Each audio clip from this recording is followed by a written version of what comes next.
Yo, here's my list of the African countries with the women who are most beautiful. And like I said in the past videos, this is not a personality countdown. I don't know these women. These women are winning to me in the good looks department. In this episode of Passport Kings, these are the African women whose beauty will draw you to Mother Africa with just their looks. So get your passports and your sharp game ready and check out these countries for the most beautiful women in Africa. Number 10, Sudan. In 2011, after a civil war, South Sudan broke away from Sudan. I don't mean to make light of the situation, but it seems all the most beautiful women in this country stayed put in the north. With the fastest growing economy in the world, Sudan is cracking at the seams with oil money and beautiful women. These women are comfort to the eyeballs of someone looking for pure African beauty. Number 9, Morocco. These women have obvious African and Arab ancestry. The women in the Kingdom of Morocco are tantalizing but no nonsense. If you can get in where you fit in, you will wind up with a very beautiful African princess with exotic features. Try out your game and luck in the cities of Casablanca, Rabat, and Marrakesh. Number 8, South Africa. For over 100,000 years, tribes from all over Africa have moved south to this country, and with them came all the most beautiful women on the continent. If Africa was one country like the US, South Africa would be the Los Angeles of Africa. This country is very popular for tourists, so for beautiful women, try out the cities of Cape Town, Johannesburg, and Pretoria. The women are sexy, down-to-earth, and cooperative. Number 7, Ghana. We're better for a passport king to travel for superb-looking women than a country that name means warrior king. The country was the first sub-Saharan country to gain its independence in 1957. The women of Ghana are just as stunning as the gold this country is known for and as luxuriously black as the oil spurting out of the grounds of Ghana. Go to Accra and Kumasi to find some of the most beautiful women on the planet. Number 6, Nigeria. Located in Western Africa, people started to settle in this region as far back as 9000 BC. Today, Nigeria is also one of the fastest growing societies in the world. The women here look as if they have been indulged in brilliance. Beautiful faces and bodies are the norm here. Go to Lagos, Kano, and Ibadan to marvel at beautiful black women who seem to put sexy into overdrive. Did you know that on Google you can search and single out which day would make your flight a lot cheaper? Find out tips like this and more immediately. Travel hacking has been around for forever for those in the know. Only recently has the internet revealed how some people are able to find the extremely cheap prices while everyone else is stuck with regular retail prices. Click the link below for an ebook that will put you in the loop too. Here's number 5, Angola. Speaking of being invaded by evil empires, Angolans have one of the messiest histories with the forces of Portugal in the past and now China. Angola is and has always been some of the world's biggest producers of oil, bananas, and coffee. But as far as the women go, when you hear about and see all the beautiful women in Brazil, their ancestors are usually direct descendants of Angola. So yo, fly to the city of Luanda to see and meet the less watered down original versions of Brazil's beautiful women. Number 4, Somalia. Located on what is called the Horn of Africa, Somalians have been around since the Paleolithic period. These women are gorgeous in a way that affects your soul. Traveling here is a risk because there is extreme unrest right now. But like I've always said on my shows, if you are melanated, chances are you'll have more of an innocuous time than those who are not. If you run into a Somalian woman in your travels and she has her head on straight, you will be awestruck by her loveliness and hypnotized by her affability. Number 3, Eritrea. After the building of the Suez Canal in 1869, Eritrea was constantly bombarded with invaders from Europe, hell-bent on world domination. Afterwards, they fought a 30-year war for independence from Ethiopia to finally get their own independence in 1993. But conflict with Ethiopian and Djiboutian is still going on. But to meet one of the women from Eritrea is to meet an almost golden woman. They have beautiful skin, hair, and attitudes. Number 2, Cape Verde. Cape Verde is right off the coast of Senegal. Of course, they were invaded by the Portuguese as well in the past. Also, in recent years, they have been leaving. This small country has suffered horrible food shortages. So, the best way to meet a woman from this country is actually in other countries. They usually speak Creole, and they are usually the skin tone of every race in the world mixed. Some people hate that fact, but I think it is beautiful. It must be what God intended for us to do. Love each other and become one race. like an episode of Star Trek I've once seen. Sadly, the mixture of these women is far from a love story, and is riddled with stories of what could be considered hell on earth. But what they are today is quite possibly the most breathtaking looking women of any women on the face of the earth. And number 1, Ethiopia. All scientists and scholars worth their degrees regard Ethiopia as where human life began. The women can be traced back 400,000 years. If Angolan women are the original Brazilians, Ethiopian women are the original women, period. When you meet an Ethiopian, you can just tell they are without them even opening their mouths. Human men are naturally drawn to them like water is drawn to land. They are so familiar, but at the same time so foreign. I guess they look like what all women would look like right now if there was no conquering, invading, occupying, and human destruction from people who couldn't just leave the rest of the world alone. Go to the city of Addis Ababa and you will meet the most beautiful women in Africa. Did you like my video? Leave me a comment and a thumbs up. Did you agree with my opinion? Remember, never localize yourself to only one place or another. Always go where you feel like going and meet who you feel like meeting.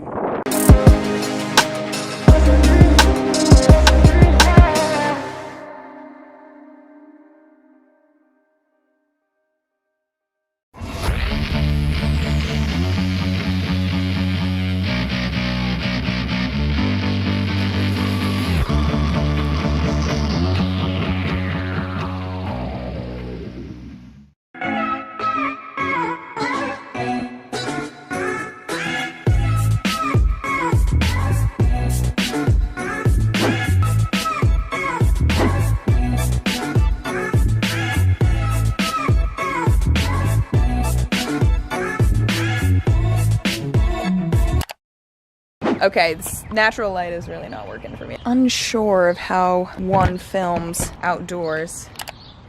Not there. Alright, that should be fine. Alright, bear with me. The sun's kind of going down a little bit. I don't really know what I'm trying to say. Okay, back to the script, Kelsey. My first tip for traveling during COVID is to actually contract COVID, so then you have the antibodies and you'll be less nervous about traveling. I'm kidding. Please don't do that. My actual first tip is to not travel at all. The number one thing that you can do during COVID is to not travel at all. If you don't feel comfortable traveling, then you shouldn't travel. If you think you might have COVID, or you think you are going to be visiting someone that might have COVID or has had COVID in the past, and you're probably thinking, Kelsey, the pandemic is not over. Why the fuck are you going to Florida? That is extremely irresponsible of you. Well, let me tell you. My answer to that is, you are 100% correct. I am a piece of shit. No one should be traveling at all, really. If you don't feel comfortable, or if you think you can live without your all-inclusive resort package in Tulum for just a couple more months, then just reschedule it. Most hotels and airlines are offering full refunds, so if you do end up wanting to change your travel plans and you don't feel comfortable going, or you don't think it's responsible of you to go, then just postpone it. You don't need to worry about losing money on trips that you planned months or even years ago. The sun is really in my face. Do I have to keep changing location every tip? And this is why we don't film outside, folks. This is not a controlled environment. I'm also trespassing on private property, so. Now, for the rest of you who are actually watching this video because you're trying to travel during COVID and you don't care about the world and you think you're also an irresponsible piece of shit just like me, then these next tips are all for you. When deciding where to take your trip, it is really important that you check local and federal guidelines. You might need a vaccine to travel to certain places. You might need a negative COVID test to travel certain places. You might not physically be able to travel to places that are on restricted lists, such as red zones or places that have a high spike in cases. Or if you're coming from a high-risk place, those states might not let you in. Yes, mother? Yeah, I'll eat when I get back. That was the momager. Okay, how many more interruptions can we take during this video? It's fun. So yeah, check your state or local guidelines. For example, I live in New York, and during the peak of the pandemic, we were allowed to travel to places like New Jersey, Connecticut, Vermont. Those are places relatively in the same geographical location as New York. Obviously, if you have access to a map, you can see that that is true. And you can go to those places safely without having a 2-week quarantine or a negative COVID test, yada yada. Another thing that you might not have thought about is if there's any paperwork you need to fill out before traveling places. This is mostly for when you're traveling internationally. I know we can't really travel to Europe right now, but there are some countries that we are allowed to travel to, and even if you're going for business, a lot of the times we'll have certain paperwork that you need to fill out both for your home country or for the country that you're going to. Basically, these are just lists that say you have not been in contact with anyone, basically all of your information. This is really important for contact tracing. I've had to fill a couple of these papers out on previous trips I took last year in 2020, so double check that. Moose, where are we headed? Moosey, to the beach. Ruff! Nicole, where are we headed? To the dog beach. Alright, this was an anticlimactic intro.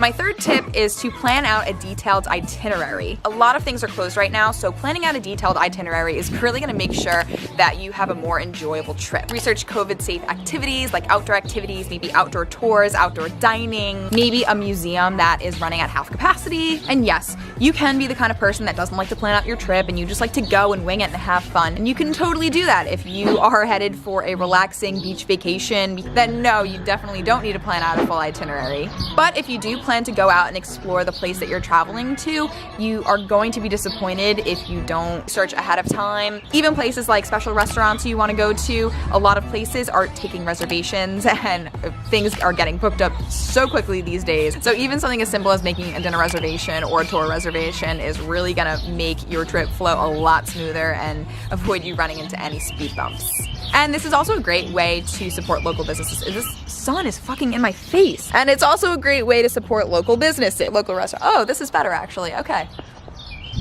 Okay, what tip am I on? Tip number 4, choose a safe housing location. If you're staying with a friend like I did, then it is totally acceptable and you should not be embarrassed about asking them if they're gonna quarantine before you come, if they've been exposed to anyone, or even just asking them about their quarantine habits in general. It's you being responsible, both for yourself and for your friend. And they might even ask you to quarantine for some time before you come visit them. Yes, you can stay at hotels, but I just always would feel more comfortable staying with someone who I actually know who they are. I kind of know what their quarantine habits or their ideology around COVID is, which makes me feel a lot more comfortable. And I don't really know who's coming in and out of hotels, so I just always would recommend staying with someone that you trust or getting an Airbnb where you know that you are the only person coming in and out of that room or that house. If you do want to stay at a hotel, or if you have to stay at a hotel, call up the hotel and ask them what their COVID precautions have been. Are they doing extra cleanings? Are they providing sanitizing wipes? Are they providing hand sanitizers in all of their lobbies? Are they also running at half capacity? Are they running at full capacity? You can definitely call these hotels and ask them what their COVID precautions are and what they're doing to ensure your safety during your stay. I already kind of mentioned this before, but my next tip is checking for cancellation and refund policies. Almost all hotels, resorts, airlines are giving full refunds if you've booked a trip up to a certain point in 2021. So if you do end up booking your trip and then needing to cancel it, more likely than not, you will be able to get a refund. But I would 100% double check this. Not everyone is doing that. So just ensure that they have this refund policy before you book anything, just to be safe. Even if you don't think that you're gonna cancel, I mean, stranger things have happened and they continue to happen. Next, call your airline and ask what kind of precautions that they're taking. I've been on flights in the past year where it was packed to the max, like seriously every single seat was taken up, and I've also been on flights where I've had 6 rows to myself. I would definitely not assume that every flight is going to have wiggle room. Most airlines have kind of nixed the rule where they're leaving the middle seat open, so more likely than not you are going to be on a packed flight. If you don't feel comfortable with that, call your airline or maybe choose an airline that is still doing that social distancing precaution. They do say on airlines that the air filtration system does circulate the air every couple of minutes. I don't really want to get too much into it because I am not an airplane scientist, but again, you can call your airline and they can give you more details on the precautions that they're taking. Tip number 7 is if you don't feel comfortable flying, then consider alternate modes of transportation. Instead of flying, can you drive somewhere? Can you take a bus or a train? You know, a train might be significantly less packed than an airplane. This is also something to consider when you're planning on where you want to take a trip to. If you know that you don't feel comfortable flying yet, then maybe planning a trip that is a little bit closer to home will allow you that flexibility of how you're gonna get there. It is. Here, just do a little like you're walking and then turn around.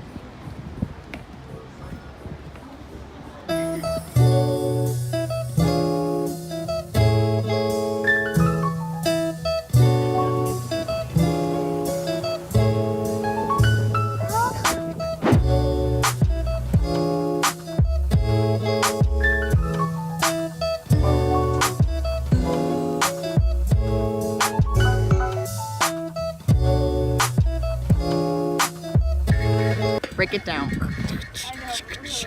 Break it down. Now, before you leave for your trip, these are a couple of tips I have for you. Get tested and quarantine before you leave. As of the time that I went online and researched this material, the CDC recommends that you get tested 1 to 3 days before your travel date. Look at people riding around in a like tractor mower. Hi. Hi, how are you? Good. That's an interesting cart. And this is why I can't get anything done. I just want to make it known that literally every person on Long Island has a pickup truck, and I just really don't get it, because what are you picking up? The answer is nothing. Do not travel if you have any kind of symptoms, whether that be a cough, a cold, a sneeze, a scratch. Literally any kind of symptom at this point can be a COVID symptom according to the internet. And I know when I had COVID, at first I thought I was just having seasonal allergies. I thought I was just having a bad cold, and it turns out I had COVID. So don't take this lightly. If you have any symptoms at all, please consider not traveling at all. Bring adequate supplies.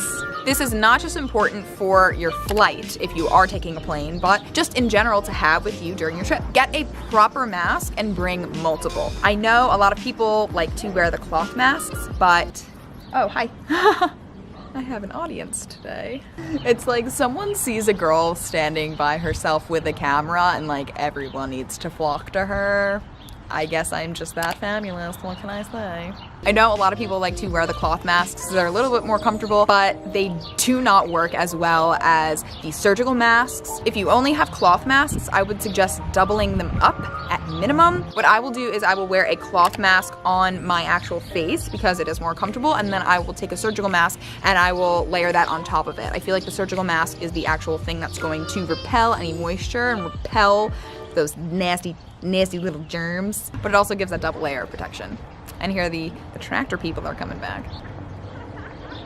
It's better than golf carts. I enjoy it. Yeah, it's nice. I gotta get one. I can't get anything done and the sun's going down. This is great. This might be self-explanatory, but have hand sanitizer on you. Anything you touch, just sanitize it up. Any chance you get, just clean your hands, wash your hands. If you want, you could bring gloves on the plane, and then those are easy to dispose of after your flight. I always have baby wipes on me when I'm flying because I like to wipe down the seat belt, the arms, like literally everything I touch. Planes are actually really disgusting. And when we're talking about this, I just want to give a PSA. Please do not litter.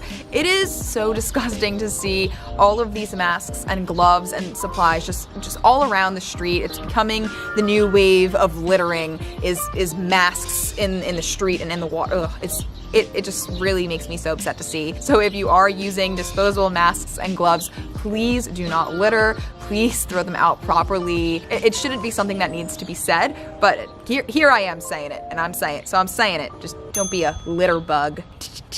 And my final, and I would say one of my most important tips, is to have fun. No, I'm kidding. That's not my last tip. It's to be aware of local rules and regulations, but maintain precaution. Always wear a mask when you're in public places, even if you're traveling to a place like Florida where they don't believe in coronavirus and no one wears masks and there's no local or state regulations on if you can or cannot or should not do that. People like to think of some of these trips as a way to get away from COVID and to avoid the restrictions and to just be a little bit more free in the world. That doesn't change the fact that the virus does not transform or lessen if you go from one place to another place, to my knowledge. And I'm not a scientist here, but I did get a 3 on my AP biology midterm in high school. Well, I almost failed it and I had to get a tutor, but I still, and also the school I went to doesn't accept 3s, they only accept 4s, so I actually didn't end up getting the college credit for it, but I still took the class, and I feel like that's not how it works. And that's it. That's all my tips. Now I've got to go eat dinner because my mom called me and she's getting antsy and impatient, so thanks again for watching. If you guys like this video, please give it a thumbs up and subscribe to my channel. And I would say see you next Monday, but I will see you in 2 to 3 weeks when I am a certified interior designer. Okay, bye.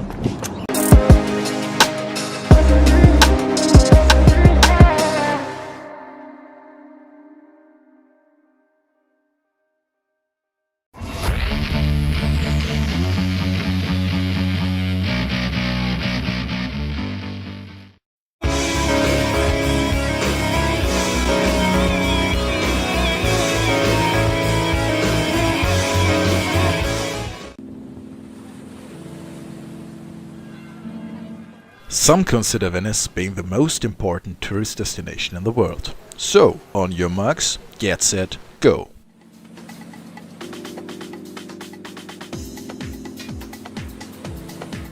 A flight should be the easiest way to reach Venice within reasonable time. For example, international connections are available from Montreal and Toronto when flying with a Transat, New York with Delta Airlines, Dubai with Emirates, Moscow with Aeroflot, and Paris, which is connected by Air France. If your plane is approaching Venice from the north, you possibly will be able to enjoy the beautiful Alps panorama right underneath your seat.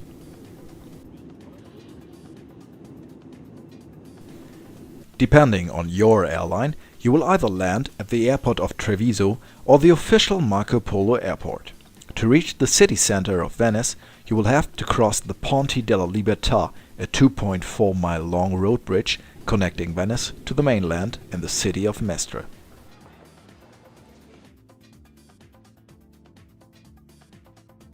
As railroad tickets are very affordable in Italy, the St. Lucia train station will be the best entrance to the city.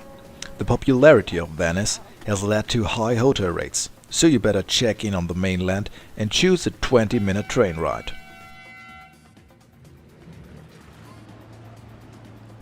Venice is considered to be one of the largest car-free areas, so get ready to discover the variety of water streets, canals, palaces and narrow streets by boat or your own feet. Although this sounds hard, you'll be able to admire scenic views like this one from the Ponte alla Accademia bridge.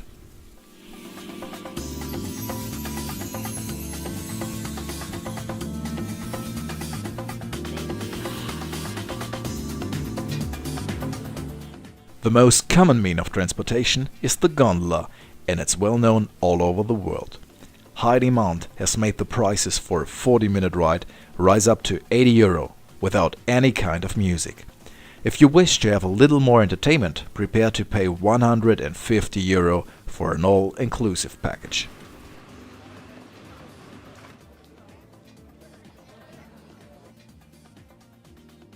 Welcome to the heart of Venice, the magnificent St. Mark's Square. This principal public place consists out of the main piazza and the small piazzetta, which leads to the open lagoon and the beautiful Palazzo Ducale. This used to be the residence of the supreme authority, the Doge, who resides here until the fall of the Republic in 1797. After stealing the supposed relics of St. Mark the Evangelist during a crusade, Venetian salesmen built up the St. Mark's Basilica, now marking the second highest building, right followed by the St. Mark's Campanile, which overlooks the lagoon with its 323 feet. If you can afford, enjoy a classic coffee at St. Mark's Square for about €6.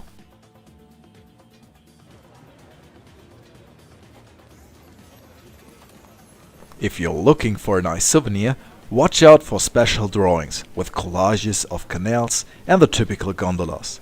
Venetian masks, usually worn at the Carnival of Venice, could also hit the bullseye.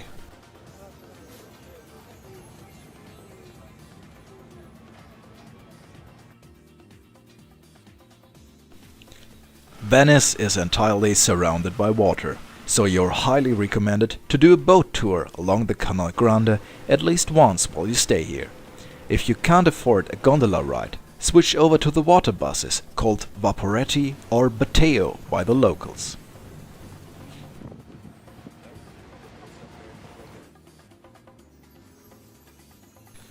A single ride on a water bus line will cost you €6.50, so you better choose a flat rate ticket which is available for multiple time periods. When a boat is approaching the station, always check the availability of seats on the upper deck, as the interior view of a water bus may spoil your experience. My special recommendation for you? Ride on the Canal Grande right before sunset towards the Rialto Bridge. Enjoy these pictures.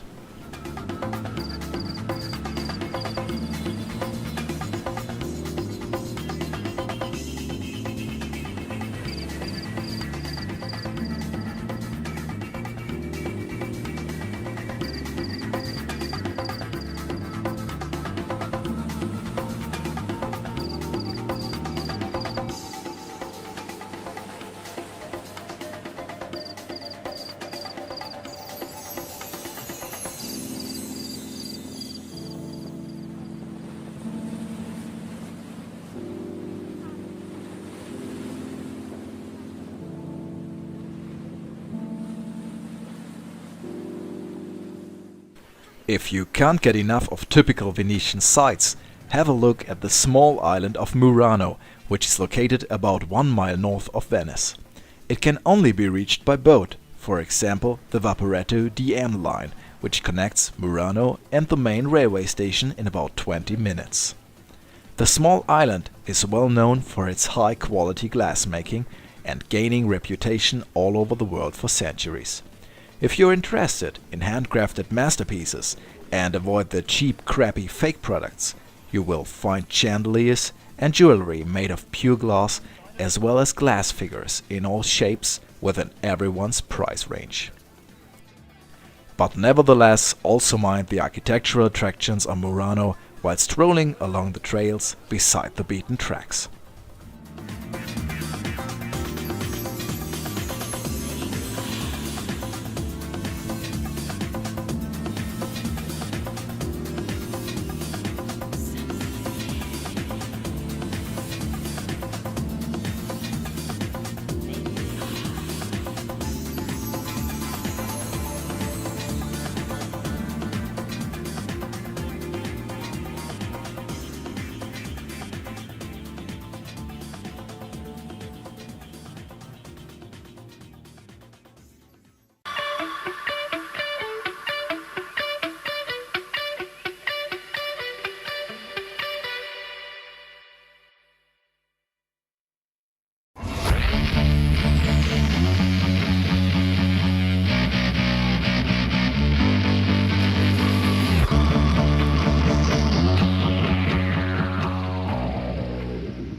My name is Caesar, and in this video I'm going to talk about airport tips, tricks, and hacks from first-time flyers to intermediate to people that fly all the time. I got tips for you guys.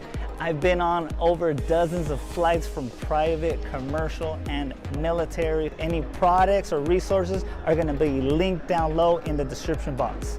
First tip is do not do curbside check-in unless you guys are running real late, because there is a fee or tips is strongly enforced. I used it one time without knowing that it was going to be a price tag to it, so it was $10, and that was $10 too much because all I had to do was walk 50 feet into the airport and check my bags in for free.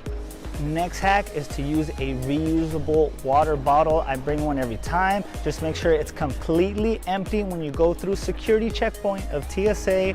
It's completely empty. Then next to the bathrooms, they usually have a drinking fountain or purified water. That's where I go. I fill up my water bottle and I'll have it for the airplane and it'll be ready to go. If not, if they have a Starbucks at your airport, you could actually fill it up for free, so consider that. Because water bottles at the airport is ridiculous. It's $4 or just for a water bottle, so this hack is gonna save you guys some money. Get ready to go through security while you're waiting in line. So what I do, I take off my belt, my cell phone, and I put everything in my carry-on backpack. That way I'm ready to go. You could even loosen up your shoes. If you have a laptop, take it out of its case and put it in its own thing. That way TSA recommends it and they can just check it faster. One thing that I do is I bring a TSA pre-approved case that has my gels and it has my lotions and all that good stuff. And what it is you have to have it within a quart size bag. So this one I bought from Amazon and I recommend it, and it gets you through security without a problem. These tips help you go through line faster and it'll save a couple $100 from not being late to your next flight. If you are bringing any bottles with liquids in it, it has to be smaller than 3 ounces. So the one I recommended is smaller than 3 ounces. You cannot have a bottle that's 6 ounces and then just have a little bit in there where it's just like that 1 ounce and say, hey, it's just 1 ounce. That is not gonna fly. No pun intended. The quart size bag has to be clearish, so does the bottles, and that clearly states on the TSA website, no pun intended. Okay, that's my last one, I promise. Next power tip is to get TSA pre-check. This is a trusted traveler program. You have to go through a background check. They'll check you out, you get approved, and you go through a different line. So instead of waiting in that long line where everybody's at, you get to make this short line, TSA pre-check. You don't have to take your shoes off. You don't have to take your jacket off. You get through a lot quicker than everybody else. Make sure your boarding ticket says TSA pre-check. That's how you know you have it. You just show it to the TSA and they'll let you right through. So a step up from TSA pre-check is global entry. Global entry is mainly for international flights. On the back of your card, it says the pass ID, and you put that in whenever you're booking your flight. So you get pre-check and you get a faster pass when coming back from an international flight. It also works if you're going through car or on foot to Mexico or to Canada, so be on the lookout for that. It'll save you some time, and it's only $100 for 5 years, so I think it's definitely worth it.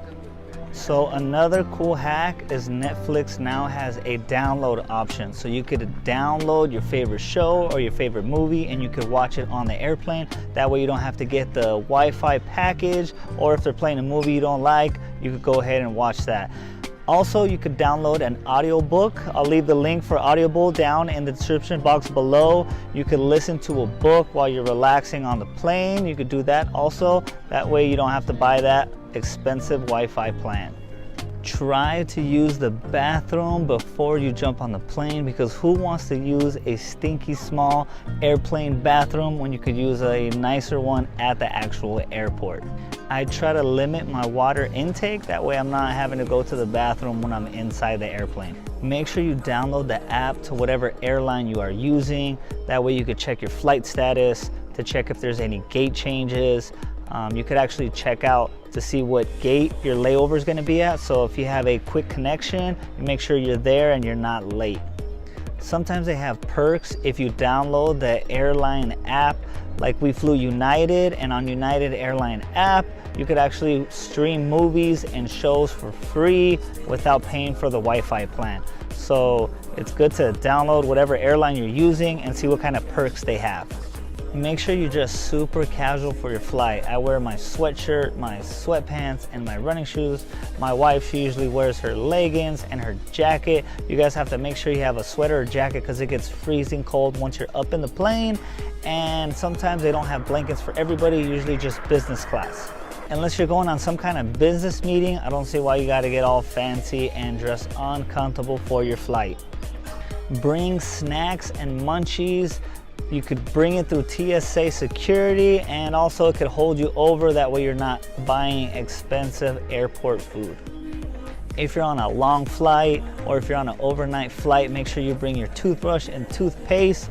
This could help you freshen up in the bathroom. This tip is not really for you, it's really for the people that's around you. So bring your toothbrush and your toothpaste. If you're using a digital boarding pass, make sure you take a screenshot and it's on your photos, because if you don't have a good internet connection or Wi-Fi connection, you're not gonna be able to log in real quick just to show them, just in case you have to show them quick. And I'm more of an old school kind of guy. I like having my printed out boarding pass. So I have that with me just in case my phone dies or is dying. I like to have the actual paper copy with me. Make sure you bring a pen with you when you travel. This will help you if you're flying internationally.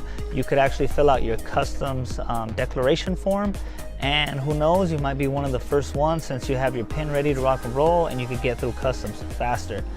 Having a pen is also good to fill out your tags, just in case you want to throw one of those tags on your carry-on bag. Carry heavy items in your personal item bag because they never weigh them.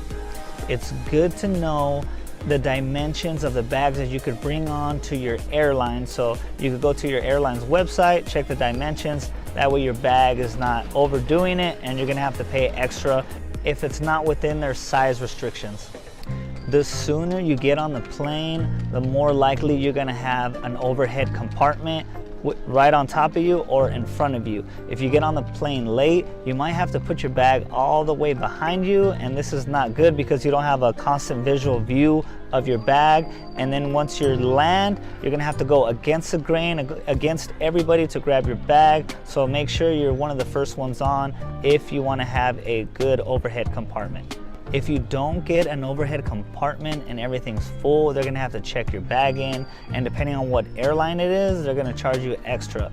So make sure you're one of the first ones on the plane if you can, and try to have a small bag. You could also place your bag under the seat in front of you, so be aware of that. If you do not have a luggage yet, please do not buy a black bag. Everybody has black bags. Myself, I thought I was gonna be cool because I got a bag that has half black, half gray, but once it flips on the black side, it looks like every other bag. So do not buy a black bag when you're traveling. If you do have a black bag or another bag that looks common like everybody else's, they do sell straps and covers, so you could get those if you do have a black bag. That way nobody accidentally takes your bag.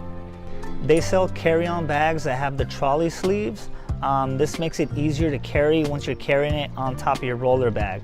They also sell these things called J-hooks on Amazon. You just hook it onto your roller and then you put your bag on top of that. And so it's just easier to carry, especially if you're by yourself. Make sure the first thing you do once you get to the airport is make sure your gate is actually still your gate, because they change frequently. And if you plan on sitting to a gate that's next to yours because it's a little less crowded, make sure you don't have both earphones in, just have one. That way you're listening for announcements, you're listening to see when you're actually boarding, and you don't miss your flight. Is missing your flight worth a couple $100? Probably not. A great travel hack is to get a travel credit card that gives you points towards flights. Me and my wife, we have the Chase Sapphire Preferred, and this flight from San Diego to Orlando was 100% free because we have the points. We spent $4,000 within the 3 months, and they gave us our points and we cashed it in. We are going on a cruise right now, so we are excited, we are ready to go, and we're even happier because we didn't even pay for our flight. If I missed the airport travel tip, please feel free to add it in the comment box below.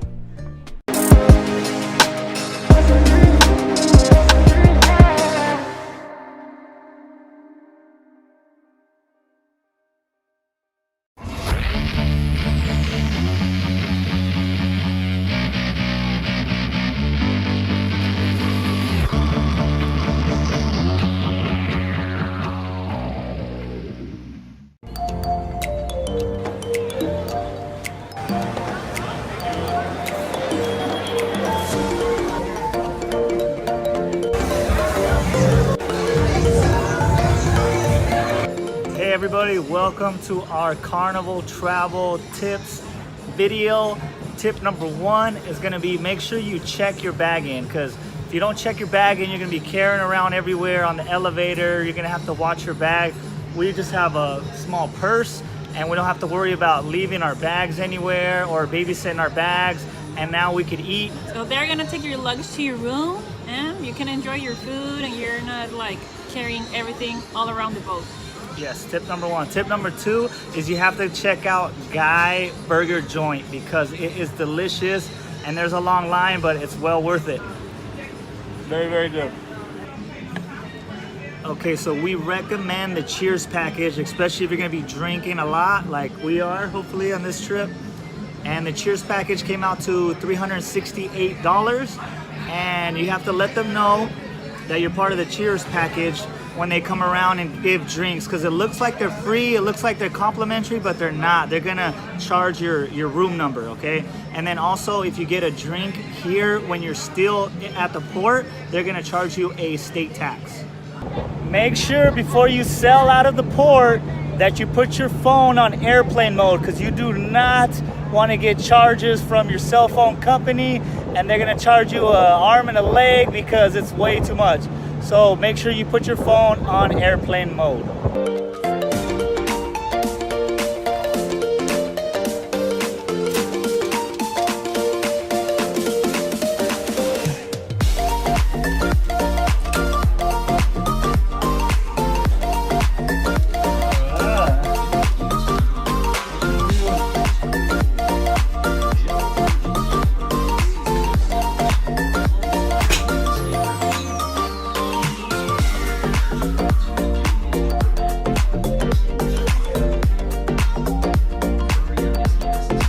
If you're looking for your key or your sign and sell card, it's going to be right next to your door. And it's not going to be ready right when you get on the ship if you do get on early, but it will be there eventually, and also with your luggage if you choose to check it in. We ended up getting an ocean view instead of an interior view because it wasn't that much more. it was actually only $80 more. So make sure you ask if they have any promotions or if they got anything going on as far as discounts, and you could get an upgraded room for a fraction of the cost. Okay, if you guys wondering if they have a hair dryer, it's right here. It's plugged and ready to use. Okay, girls, you can bring your flat iron or your curling iron in this ship, okay? This room has a safe, and you don't need to memorize a number. You just need to bring your card and slide it, and that's it pretty much. Like this. And you need your key again to lock your safe. Find emergency duty station. Okay, you guys, when you're getting on a cruise, you got to make sure you get this fun activities card. This thing has everything. Like the first page, it has all the entertainment stuff and all the activity stuff. Like we have karaoke, we have bingo, we have a dance party, and we just have, the comedy club. It's just all the fun activities that you could do. It also says which deck is on and which part of the boat is, like front, medium, or all the way in the back. And times. So yeah, don't forget to look for this as soon as you get in your room, and don't forget to go all to all the activities and enjoy the activities. Yes, and you could just plan your day out with this right here, and each day they come out with a whole new one. So today's activities are right here. Tomorrow, be on the lookout for tomorrow's, because they're going to have all new activities. It's mainly the same stuff, but you're going to have different times and just different stuff to do. And there's even movies that you could watch. We have movies. We have the casino, music, spa, drinks, food. This thing has everything. So if you don't want to carry around this paper, you could download the Carnival Hub app, and that's going to also have everything. And you don't need to have a Wi-Fi plan. You could just download it and you could use the Carnival Wi-Fi. So I'm more of a paper guy. I like to look at the times. I got my watch on, so I kind of like doing it this way opposed to looking at the app and just killing my battery on my phone. So no gambling until you're in international waters. So all the machines and tables are shut down until we get out to the international waters. If you're looking to buy something here on the cruise ship, you should probably wait till the last day, because if you're on the first or second day, it's gonna be full price. So just wait till the last day where they have discounts, and that's when you get the best deal.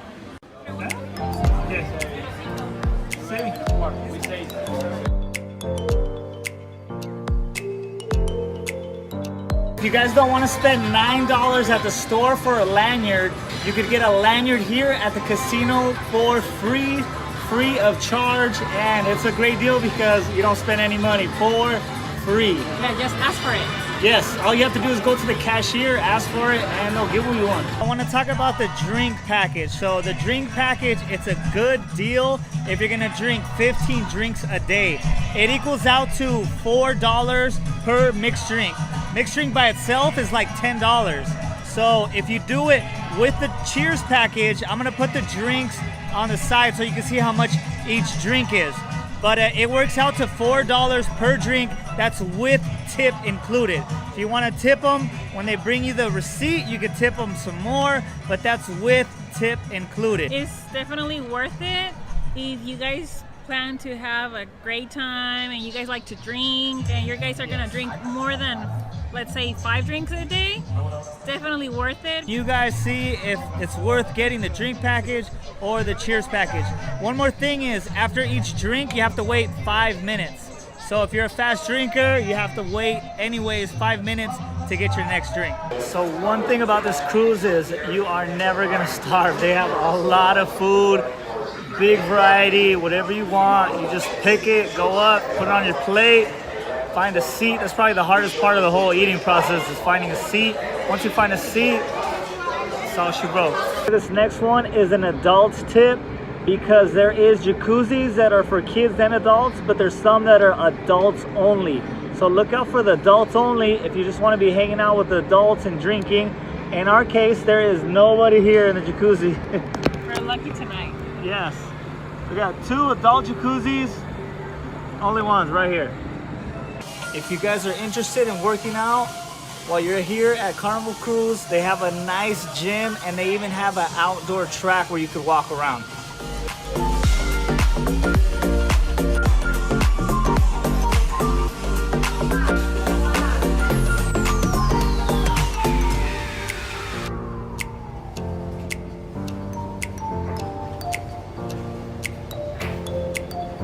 Okay guys, if you're wondering about irons, you cannot bring irons on board. So they do have laundry mats and they provide irons, ironing boards, and there's also washers over here on this side.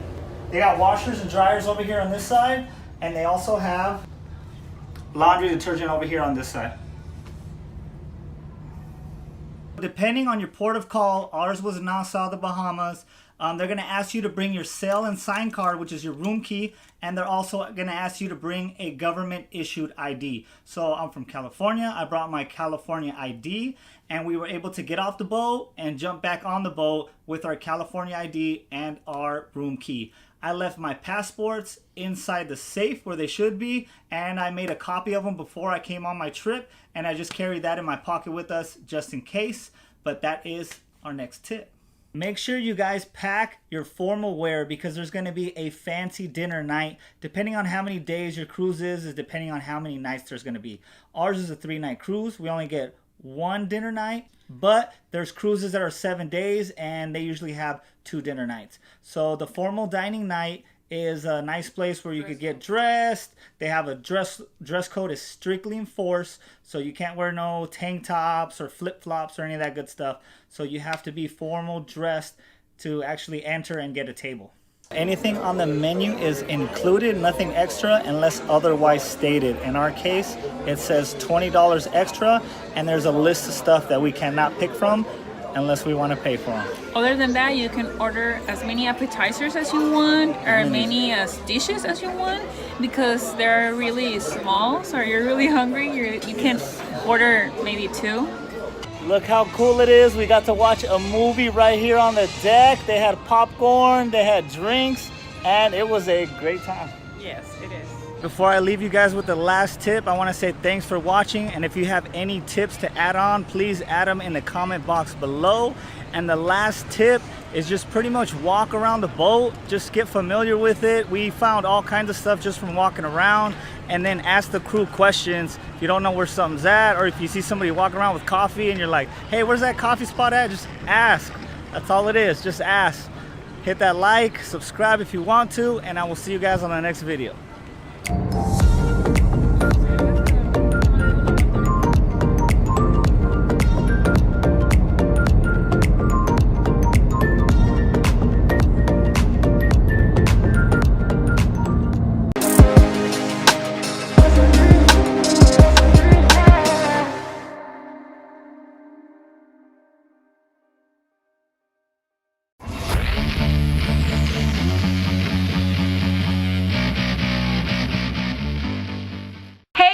It's Kimberly and I'm here with a video about Germany while I'm in Thailand. But I seriously get asked a lot of questions from friends back home about traveling around Germany. So I decided I wanted to make a video about mistakes you should not make while you are in Germany. I have seen other people make these mistakes. I have made some of these mistakes and I just don't want to see y'all do it. So what are the 10 mistakes you should not make in Germany? Stay tuned to find out. I've been to Germany on and off now for the past 2 years, and when I go to Germany, I stay there for a hot minute. So here's my list of 10 mistakes you should not make while you are in Germany. Number 1, don't assume all of Germany is the same. I kind of didn't really have a perception of Germany before I went, so I didn't really make this mistake, but I hear a lot of people thinking that all of Germany is like Bavaria, and it's just not. Germany is diverse. Seriously, there are so many different accents in Germany. dialects in Germany. Yes, there is a stereotypical Bavaria, but there's also Hamburg in northern Germany, which is right by the water in the Baltic Sea, and it's beautiful. There's Eastern Germany, and then there's Western Germany, there's Cologne, there's Berlin, and it's all very different. It's all so different, so it's hard to put Germany really in this box because it is incredibly diverse. So definitely, if you have the time, get to know all of Germany as much as you can, and don't just assume it's all beer and bratwurst, because it's not. Number 2, this is for my Americanish friends specifically, and that is, do not be loud on the U-Bahn. I feel like Americans come over to Europe and don't really know how public transportation works in general, and you're used to holding the same volume in places like on the public transportation, but if you put yourself in other people's positions, like the U-Bahn is meant for going to work, going to places, and right after work, people just want silence. And so don't be loud on the U-Bahn. It's a very disrespectful thing to do. Just chill, read a book, enjoy the culture, be a part of the culture. Don't be loud, just go with it, bring your own book, get on your phone, but don't be the loud, boisterous tourist. And Germans will really appreciate that. And if you're talking loudly on the U-Bahn, you're definitely gonna get some German side eye. So you're welcome in advance. Number 3, do not rely on your credit card. Germany is not a card culture at all. So most places that you go to, you will have to use cash, unless you're going to grocery stores or fast food restaurants, or even if you go to a bit higher end restaurants, you will be able to use card, but for the most part, you're gonna need cash. Never ever get cash out from Euronet. Euronet is literally the worst thing a person could do, so don't go to Euronet, go to indoor banks only. Euronet will try to sell your soul, so definitely stay away from that. And just bring cash everywhere, just get used to it. You're not gonna be able to use your card, that's just how it is. This is something that really changes depending on which European country you're in. And Ireland, Sweden, Norway, they're all on the card train. Like, you can pay with your phone, you can pay with card, but Germany's just not on that train. So definitely have cash with you all of the time, and it's just how it is. That's how things roll in Germany. Just go with it. Number 4, I'm speaking from personal experience. I made this mistake before I came to Germany, and that is, ladies, just don't bring heels. Just don't do it. There's cobblestone everywhere. And Germans have really managed to make the whole streetwear really fashionable. And I think part of it is also because you really can't wear heels on the street. It's just cobblestone, you're gonna twist your ankle, it's a hazard.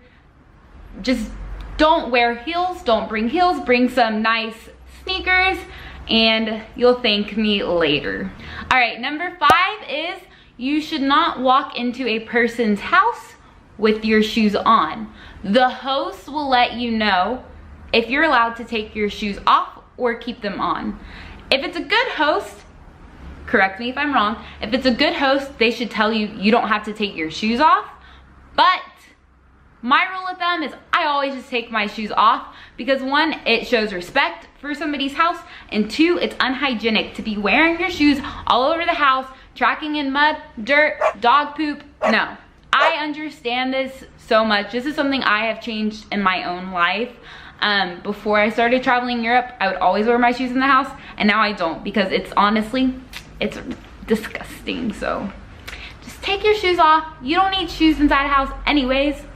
All right, number 6 is just figure out public transportation. Seriously, in Germany, it's super easy to figure out. You can pretty much get to any street with any type of mode of transportation.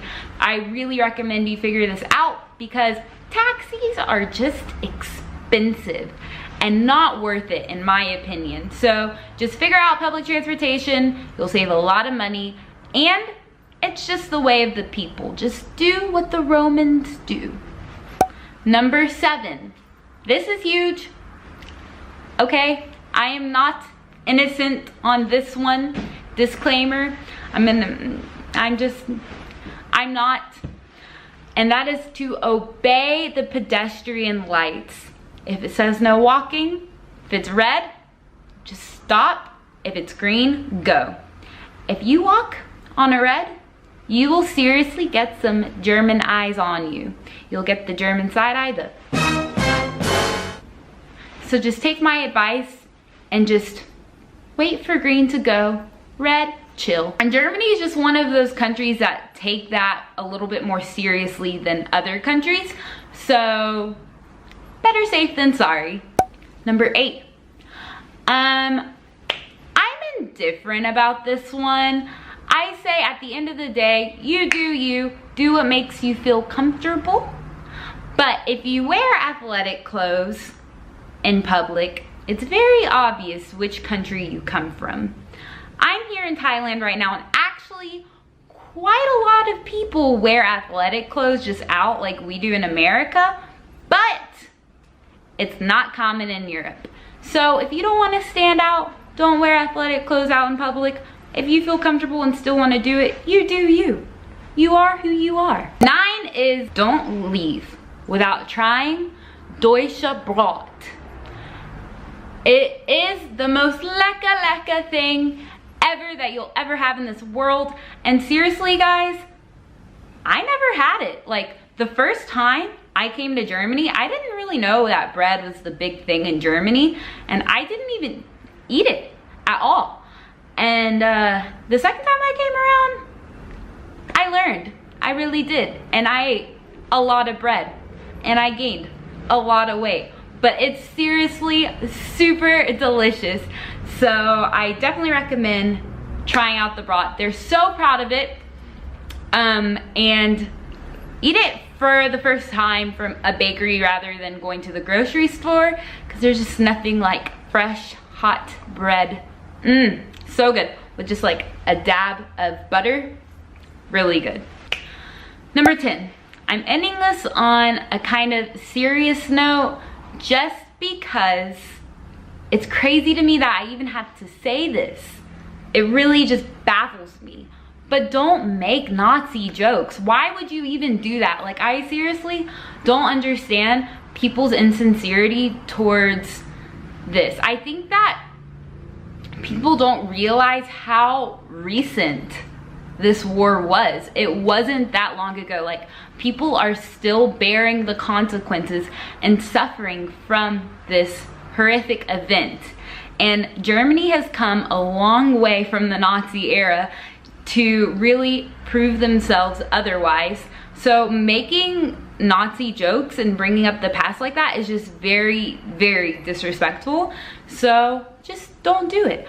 But I do really recommend, like, if you become friends with any of the locals, ask them a bit about what their history was with it, how their family was, when you get to know them well enough, because it is really fascinating. And Germany did a really good job of teaching my generation about the war, and about how horrible it was. So they're very aware of it and they don't live in ignorance. So that's Alice, that's my list. I hope y'all enjoyed this video. If y'all have any video recommendations, definitely comment them down below. I'm now uploading twice a week instead of one time a week, so I would really appreciate any suggestions, recommendations, hair changes. Just kidding. My hair won't change. I love you guys so much. Please don't forget to like and subscribe to my channel, and I will see y'all on Friday. Cheers!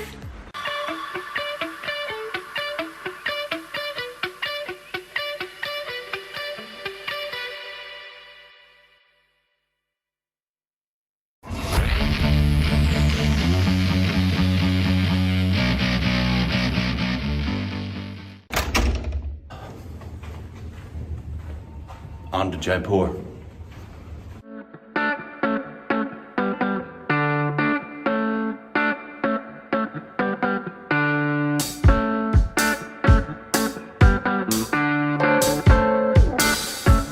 Approximately 10 hours later. So it is now the next 24 hours from us taking off.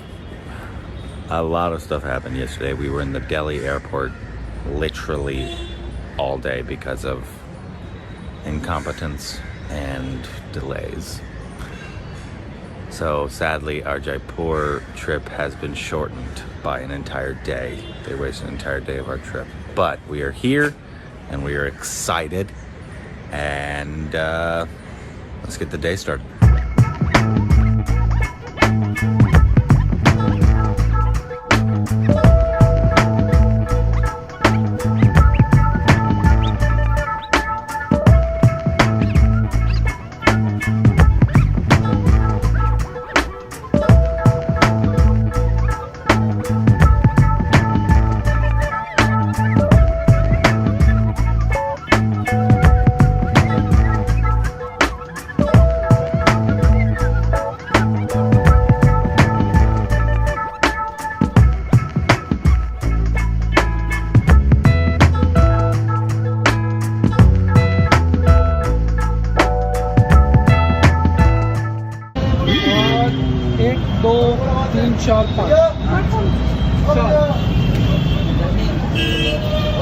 चटनी डाल दो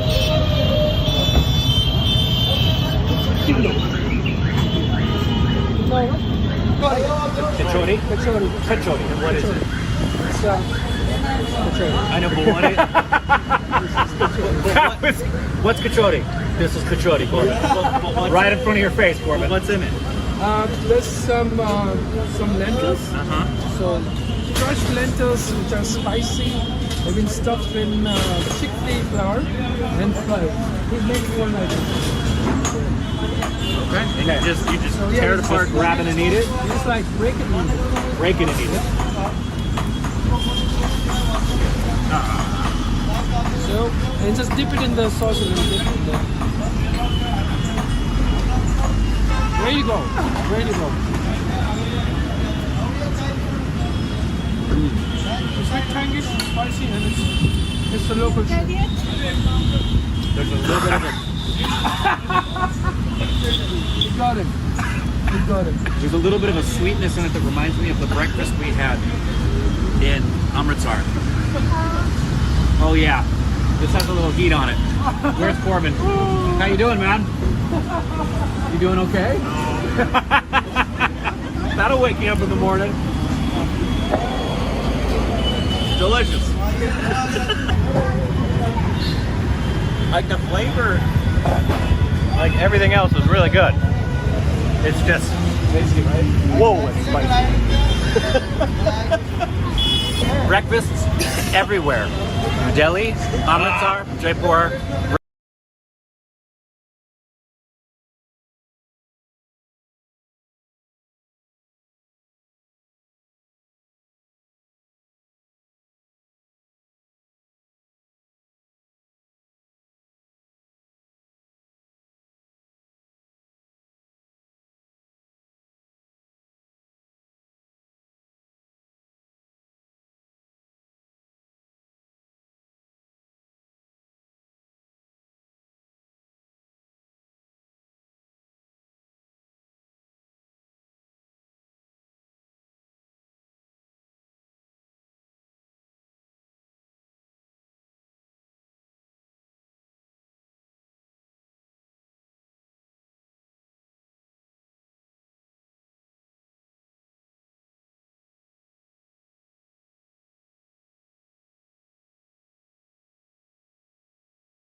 As many of you guys know, my first 2 months of summer were spent on an internship in Paris where I was completely by myself. With that independence and freedom also came a lot of responsibilities, not only just enjoying the sights of the city, but also just finding 3 meals a day and most importantly, managing my budget. That said, I want to share with you guys my budgeting story and share a few tips that I learned along the way in partnership with American Express. Before I left for Paris, I sat down with my mom and talked through how our budgeting would go for food and transportation, apartments, etc. She was able to give me great advice, as moms always do, and it gave me a lot more confidence before I left for my trip. Luckily, my parents had already added me to their American Express account as an additional card member. With my additional card membership, my mom was able to track what I spent every single day and give me a budget to keep. You know, living in Paris, I was always on the move, whether it was working at a cafe, my apartment, or at my work. You know, having the flexibility to check my finances on the go through the American Express mobile app was a huge advantage, so I didn't have to do it manually. Having to deal with these real-world adult experiences can actually be really stressful, especially when you're in a foreign country by yourself and you and your landlord are both pulling out your translation apps trying to manage the rent. Trust me, it is not fun. However, traveling is obviously such an amazing experience. You get to see some of the most beautiful places, meet amazing people, and see things that you never thought were out there. Through those experiences, and as a student myself, I learned a lot about managing my money and traveling on a budget. So today we're going to be talking about my top tips for budgeting while abroad. Alright, tip number 1, keep track of your money. Now, by far, this is probably the most important step of any time you're going to be traveling. If you're not keeping track of just about every expense you've made and not knowing how much you have left, you could be left in some pretty desperate situation. Most importantly, maintain a weekly, if not daily, account of your expenses and your remaining budget. When I first got to Paris, I had about 320 converted euros, and every time I made a purchase, I would put it into my notes app and then at the end of the week put it into a spreadsheet. I began to realize this was such a huge hassle that I didn't want to deal with, which is why I downloaded the American Express mobile app. Since my mom was able to add me as an additional card member, I was able to seamlessly track all of my finances through the mobile app. Within the app, I'm able to easily track recent charges and payments in a timeline of spending. That way I know how much I'll be able to afford eating out this week or if I need to cut back a little bit on spending. Having the Amex mobile app is so convenient because every purchase automatically gets logged. That way, anywhere I'm traveling to, I can always rely on the app to track my spending. Tip number 2 is plan ahead. When you have the desire to go on any kind of vacation, obviously nothing can be done without some planning prior to. While you don't have to have a day-to-day itinerary, you do need to look ahead for problems that will undoubtedly pop up. Whether it's minor things like having to pay for an extra taxi cab, or even bigger things like having to pay another $100 to check a bag that you weren't expecting. Maybe keep $50 to $100 wherever your passport is just for emergency purposes, not your everyday day-to-day spending. Make sure you set aside some cash for these emergency situations, and I promise you'll thank me later. Now, tip number 3, know the country you're traveling to. Just about anywhere you go might have a different currency, whether it's a dollar, euro, yen, won, whatever it is. If you don't do your research beforehand and you don't know the conversion rate, you could easily get scammed at any local currency exchange shop. For example, when I went grocery shopping in Paris, I was surprised to find that household items like detergent were relatively more expensive than back home, but things like fruits and frozen food were surprisingly cheap. Now, tip number 4, be frugal. Now, for me, frugality was a hard concept to learn until I got to Paris and realized this is the real world and I can't be spending €2 a day on coffee and another €5 juice for drinks after work. Obviously, at this point in our lives, we don't have the luxury to live lavishly every time we travel and buy all the things that we want to. When we're young, we have to be smart with our budget and our allowance and spend things on experiences like visiting the Louvre or buying escargot for dinner. Those are the expenses that are worth it, and you get actual value out of your money rather than just buying cheap souvenirs or, shopping on the Champs-Élysées. Know when it's the right time to spend and know when it's time to pass on the crates. Now, tip number 5, take advantage and do your research. When traveling abroad, it's more often than not a game of finding the best bang for your buck. Sometimes there are experiences that are totally worth your money, but sometimes you realize you've fallen into a tourist trap when you actually pay twice the amount for something than it actually should have cost. If you do your research beforehand, you'll know exactly how much you expect to be spending, and you can also read reviews on whether that museum or the bus package or that travel pass is actually worth your money. Otherwise, you're going to be so caught up by that salesperson saying it's an amazing deal, one-time only offer, and then you just realize you've been ripped off. Take advantage of any free and local opportunities that don't require any money. Student discounts are usually offered at museums, and going on things like walking tours or just hanging out in the park or seeing some local exhibits are always going to be free. Another huge thing is make friends with the locals. See if they'll invite you over for dinner or take you out and show you around the city. That way you have an authentic tour guide that can show you the real parts of the city and parts that you normally wouldn't see. Alright, that's it for this video. I hope you guys enjoyed this. I know that this can be a super beneficial topic if you guys are interested in traveling. Thank you to American Express for sponsoring this video. Learn more about the additional card membership from American Express. Check out that link in my description. That's it for today. Make sure you guys like, comment, and subscribe, and I'll see you guys next time.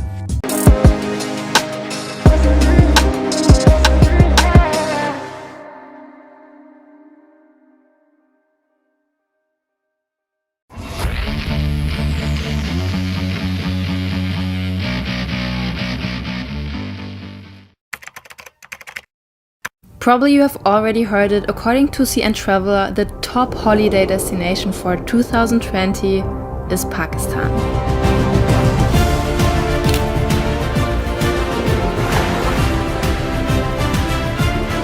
I checked out the article and it said Pakistan is the ultimate adventure travel destination. But does it really deserve the title Best Travel Destination for next year? My honest opinion is yes, but I'm saying this with a heavy heart. I really want everybody to come and see Pakistan because this is a very, very special and underrated place. But I'm also afraid, because we all know what that means if mass tourism enters the country. I really hope that Pakistan's government doesn't prioritize to maximize the number of people who visit their country, but I really wish that their priority is to develop a sustainable and eco-friendly tourism instead of environmental destruction caused by mass tourism. When I come back to Pakistan in 10 years, I want to see the same beauty and I want to meet the same generous people like I did now. I don't want to come back and see an artificial copy of a Pakistan that once used to be. I think we should always be aware that tourism drastically supports a country's economy and that tourism makes new jobs to millions of people available. But the problem with mass tourism is that in fact it does not really support the local community. Who benefits from it? It's the big companies, the chain hotels and restaurants. All the places where tourists easily have access to, and mostly international big companies can provide that. And we all know that this automatically destroys a lot of things in a country. Loss of culture, pollution and destruction of the environment are just a few things of many to name.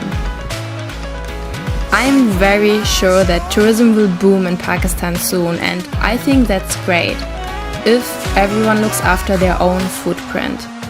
Whether it's the tourist, the hotel, the tourism agency or the local. I've said it before and it's been said a million times. Pakistan is so amazing because of its people.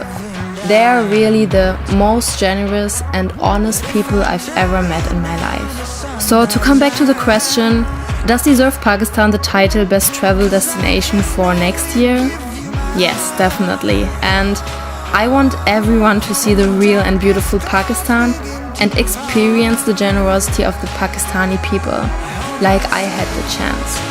I just hope that Pakistan and its visitors will keep the travel spirit there, respect the people, and keep the nature as beautiful as it is right now.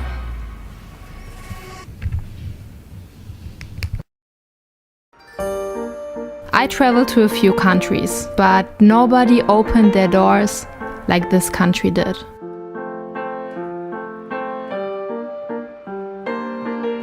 I spoke to many travelers, and nobody felt so welcomed like the ones who traveled here.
Flying to Zanzibar from the US is an all-day deal. The best way we found to get there is using Turkish Airlines. The ride from Atlanta to Istanbul, Turkey is about 12 hours. Then you have to transfer to another 7-hour flight down to Zanzibar's sister city, Dar es Salaam. I was used to saying Tanzania, but the locals let me know that the right pronunciation is Tanzania. The visa to enter Tanzania is $100 per person. You can pay that at the airport as you're leaving customs. The first thing you'll notice is how much people's facial features look more like African Americans than anywhere else I've ever been. If they didn't start talking Swahili, you would swear that they were from cities in America. A lot of them came up to me thinking I would be able to have a fluent conversation with them because we looked so much alike. They were surprised when I didn't understand them. Dar es Salaam was a great stopover on our way to Zanzibar. We stayed for 2 days in the Best Western just to get over the jet lag. And since we were there, all the way on the east side of Africa, and I don't get enough chances to travel this far, I wanted to see everything. While in this metropolis, we had a tour guide named George to show us around. I'm going to put his contact information in the description of this video in case you want to learn about the history and development of Tanzania. It's also great just to have a great contact when you arrive. The language spoke most in Tanzania is Swahili, but the second language that almost everyone speaks is English. Plus they have almost a 0% rate of COVID-19 there. Communicating with the people in local shops, restaurants, and everywhere else is very easy. While here, you'll pick up some Swahili phrases too that will help you navigate this experience. For instance, a phrase everyone uses is Hakuna Matata, which means to take it easy and not get overexcited about things. Dada means sister, and Kaka means brother. Jamba means uncle. Asante is thank you, and Karibu is you're welcome. Mambo is used in Tanzania for hello, and Jambo is mostly used in Zanzibar that also means hello and how are you. Add po to any of those phrases and you will be saying very much. So if you really appreciate someone, say Asante po. Lastly, okay is sawa sawa. We toured most of the city and made sure we got to see the fish markets. This experience was very unique. The people were friendly, but you could tell that they were very busy. Fishing isn't the easiest job in the world. You could also tell that they have respect for each other and for each other's hustle. Once someone is selling you something, the others will back away. They really want you to enjoy their country. It could be overwhelming at first when they are aggressively trying to sell you their souvenirs or offer you cab services. But once the deal is made, you will realize that they are just trying to make a living and competition is fierce. They will treat you like a brother who is just from the other side of the world, and they want to know all about you. George wanted to take us on a safari and to Kilimanjaro. The largest mountain in the world was about 6 hours away by car or 1 hour and 45 minutes by air. Plus they said the weather there is ultra cold. So we wound up going to the bar instead. But you can check out all of George's tours on his Facebook page, and I'll be linking all of that information below as well. Make sure you watch to the end of this video so you can get my free ebook on how to make money in the travel industry. And if you haven't yet, hit subscribe and press the notification bell. After chilling in Dar es Salaam, we headed over to the island of Zanzibar. You can get there either by plane or ferry. I chose the ferry for the experience. There are a lot of ferries going over there, but we took a company called Kilimanjaro 7. My research showed that this was the most popular, well-established, and well-kept ships available out of all of the options. It was very clean and a smooth ride. It's a great opportunity to see the city's coastline. Although the locals will brag about how there is little to no COVID in Tanzania, I still decided to wear my mask. There are a lot of locals, but a lot of tourists are also on this ferry. And even with the testing that they did, there was just too many people for me to risk it. And that trip took about an hour too. Once you arrive in Zanzibar, you will surprisingly get another stamp on your passport. I had no idea that they treat Zanzibar as another country entirely. The area that you arrive in will be called Stone Town. My driver told me that Stone Town is the richest part of Zanzibar. It still has forts and old buildings that were built for their liberation. The structures are old and in my opinion needs to be torn down and made way for new modern construction. But I also understand that people love to latch on to their glorious history. As recently as 2005, an excavation at Kuumbi Cave in southeastern Zanzibar found heavy-duty stone tools that showed humans were there at least 22,000 years ago. Their history is Paleolithic. From the ferry in Stone Town to the resort in Nungwi is about another 45-minute cab ride. While riding through, you will notice a lot of people are living in pretty harsh conditions. The toll of their liberation is still seen to this day. The islands gained independence from Britain in December 1963 as a constitutional monarchy. And then a month later, there was the bloody Zanzibar Revolution, in which several thousand Arabs and Indians were killed and thousands more were sent back to their countries of origin. This led to the Republic of Zanzibar and Pemba. That April, the Republic was subsumed into Tanzania, but it's mostly a self-governed state. Their recovery is obviously on its way, but they still have a lot to do. When we finally arrived to our resort, the Royal Zanzibar, we were finally able to relax. And there is no more perfect place to relax. This place looks amazing. The water is the bluest I've ever seen. At some points you can look directly into the bottom of the ocean. The grounds are spotless and the staff is extremely friendly. There's so many large pools, including the infinity pool, that you will never feel overcrowded. People are sailing by waving jumbo, and you may even see dolphins. I guarantee you would love it. It's almost at the most northern point of Zanzibar. It will feel like you're stepping into a different world. It has untapped beauty that obviously only a few people know about. Then there's the rooms. So I want y'all to take a look at the room that I got because it's dope, yeah. All right, so, well, I guess we can start in the bathroom over here. It's like just a really nice, sweet sized bathroom that we have. We have the nice tub here, the shower there, and let me see the shower right here. And then of course the toilet area here with the bidet.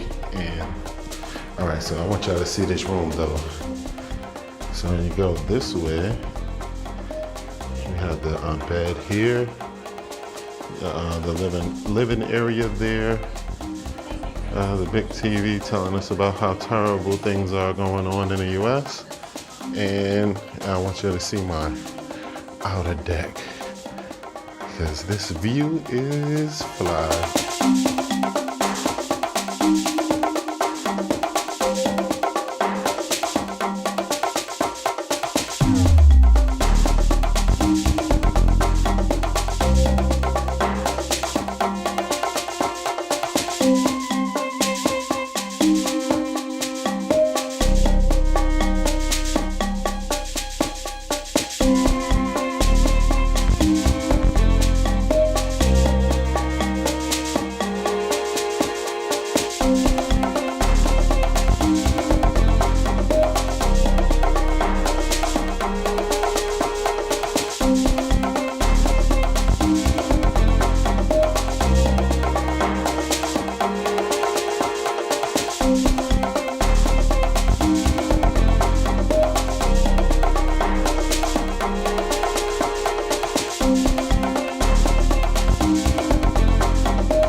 The Maasai people are one of the 5 biggest tribes in Tanzania. They are easy to point out by the way they're dressed. They're usually wearing red robes and carrying a spear. If you say Jambo to them, they'll go out of their way to reply and make sure that you're having the time of your life. A lot of them work for the resort, but you will see them on the beach playing sports. The food many of them eat is called ugali. They say they don't like it very much, but it's cheap and they were raised on it. I didn't get a chance to try it, and a lot of them told me I'm not missing anything. I guess it's like grits. The menu at the Royal Zanzibar was pretty limited, but so was a lot of other things. It wouldn't be fair for me to give you the cons about our experience on this resort without first addressing that this resort has been closed for over 6 months due to COVID-19. Our visit was within the first 2 weeks of them opening back up. None of the usual buffets were open, so we had sit-down meals whenever any of the 4 restaurants were open. It was cool and I actually felt good about not pigging out. I'm on a diet. But for breakfast, you can choose from typical American or European breakfast at the restaurants, and you can eat while watching boats float by and people waving at you. Just don't leave your food unattended, because the crows are gangster, and they'll swoop down on your plate if they get a chance. Again, the people you meet will be extremely friendly and are genuinely concerned that you're having a great time in Zanzibar. They will tell you their entire life story, ask you about your life, answer any questions you have about anything that you're curious about, and most importantly, they're taking it easy. They Hakuna Matata everything. What you will see is not very different than what you will see while shuttling to most resorts on Caribbean islands, but they're working on it. You can also see that this island is more religious. Most women are wearing saris and other head coverings. Zanzibar is 95% Muslim, where Tanzania is about 40% Muslim, 40% Christian, and about 20% other minority religions. The main attractions on this island is the butterfly farms, the monkey exhibit, Prison Island, the spice farms, Stone Town, swimming with dolphins, and the Rock restaurant has a big reputation. And again, it's truly amazing how much they look like African Americans. There may be some truth to the Israelites that say African Americans are from East Africa.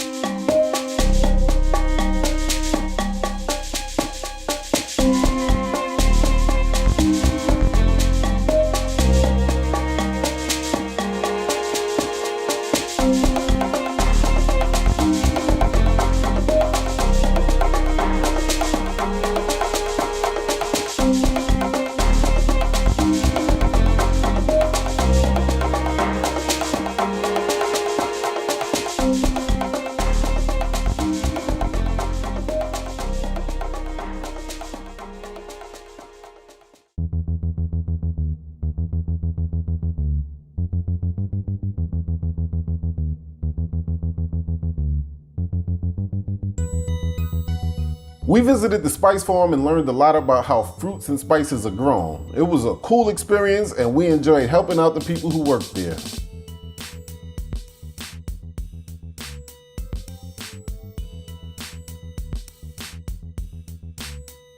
The Rock, internationally known because of its bizarre placement. The restaurant is literally in the ocean. If the tides are high, you will have to sail over to it. We happened to get there at low tide, so we were able to walk through the marsh to the Rock stairs. I kind of wish we went at high tide, but it was still definitely an experience that we won't forget. The food was great and you could tell it was fresh out of the sea. Ubers are available in Dar es Salaam, but not on the island of Zanzibar. If you need a ride around Zanzibar, you need to contact our new friend, Yusuf. He has a very clean van, he's cool as a fan, and he's very knowledgeable about Zanzibar and very skilled in these streets. People drive crazy, and mopeds, bikes, people, and even cows may cut you off. I would not suggest you drive. Oh, I had a great time at the Royal Zanzibar and the journey getting there. I recommend Tanzania for anyone who wants to visit Africa. I also hope this video shows skeptical non-travelers that Africa is not a scary place to visit. The resort is put together beautifully. The windows in every room are gigantic and the scenery is epic. The beach is accessible right down the steps from the resort, and the excursions are easy to find. The weather goes from cool to ultra hot, and if it rains, it'll only last for a few minutes.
is language. And me being American, I grew up only speaking English.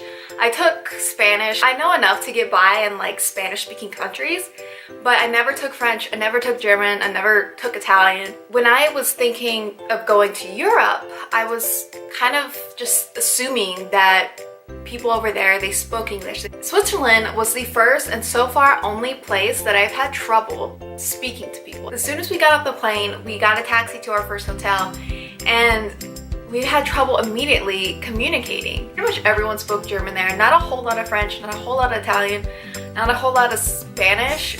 It was mostly all German. I don't know, maybe it's just because I'm American, but I feel like English is the universal language now. That was just my ignorance. So if you are going there, make sure you know more than English. So my husband and I were in Switzerland for about 10 days.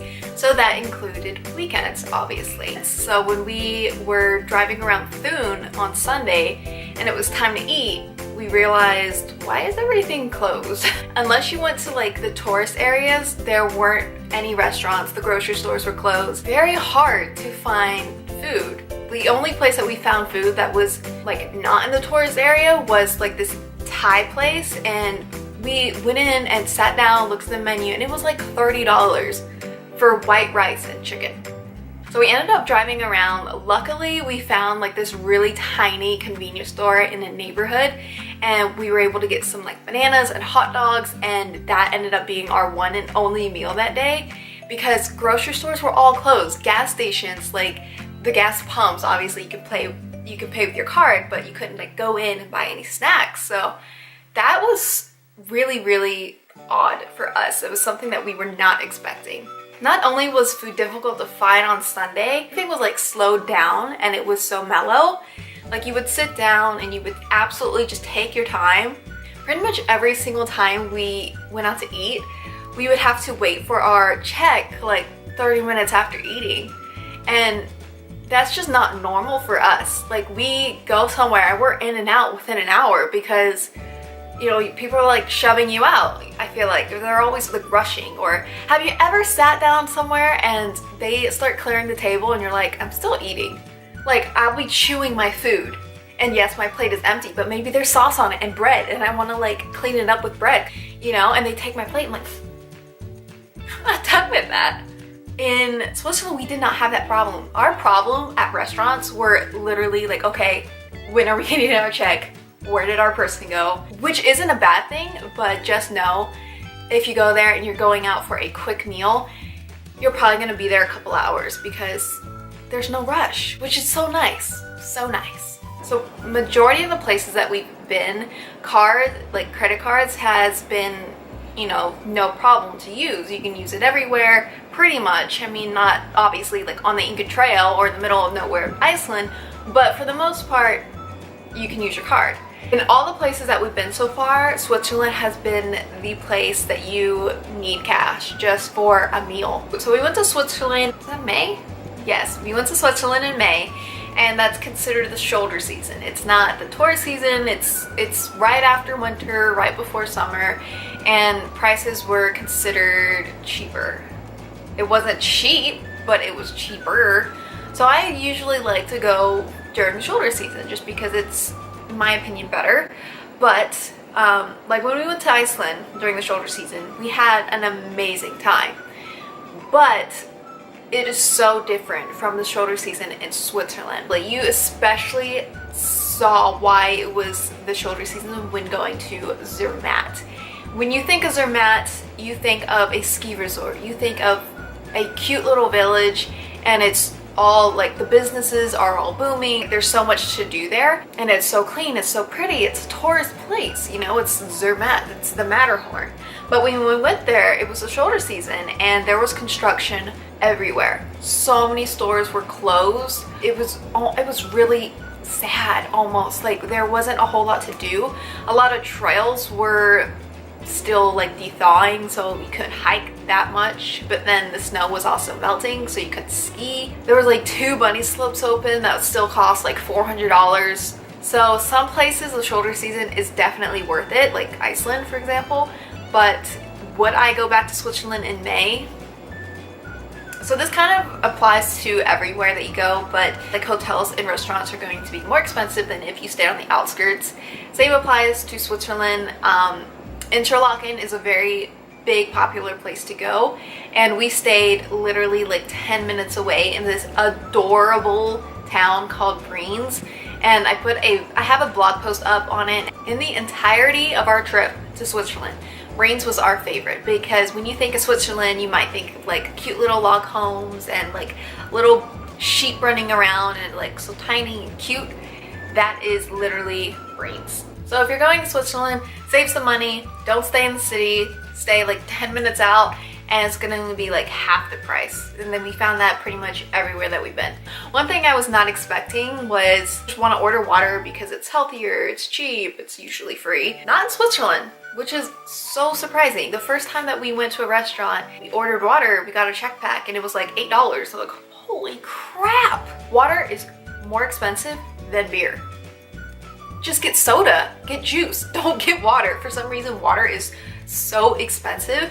Definitely bring a water bottle, buy a water bottle, because there's also these really elaborate and beautiful fountains pretty much on every corner. Oh, and maybe this is just my personal preference, but I hate seltzer water. I hate bubble water, whatever, like the carbonated water. I think it's so freaking gross. Make sure that you know what kind of water you're ordering, because that is a very big thing, carbonated water in Switzerland. When going to Switzerland, a lot of people think about traveling by train. In my experience, traveling by train was the most expensive thing that we spent our money on.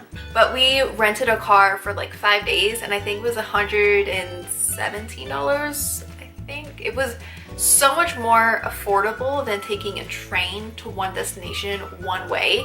So my last thing that I want to mention, Switzerland is just one of those places that it's like traveling back in time. We had to use skeleton keys everywhere. We pay cash everywhere. People were reading newspapers, like young people like me when we were on the train, like these group of girls, like my age, they weren't on their phone. They were sitting there reading a newspaper. When was the last time you've ever seen that? Also, payphones. When you see a payphone in the US, you're like, oh my God, look, a payphone. There was one place that we went to and they had one of those like dial phones, you know, like, I'll insert a picture right here. But we saw that on the wall and I was like, do you think that works? Or do you think that's for decoration? We didn't go to a lot of hotels, we stayed in a lot of Airbnbs, but when we did go somewhere, we usually had to open the door with a skeleton key. Not a normal key, not a card, a skeleton key. And you never see that in the US, ever. That was my husband's like chosen souvenir. We went to a hardware store and he was like, I want to get a skeleton key. We ended up going into like the back room where they make the skeleton keys, like normal hardware stores. The employees were like so intrigued by our interest in keys. My husband ended up telling them like, oh, you never see this is so unique. And they're like, oh wow, that's really interesting. And to them, they were just like, oh, we have them for everything. That's so common here.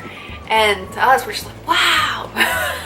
Yes, it's expensive. The shoulder season may not be worth it. Cars are cheaper than trains. People are so friendly. Speak German. Get ready to like see newspapers and clean streets. And it was just like so beyond different. That's all I have to say.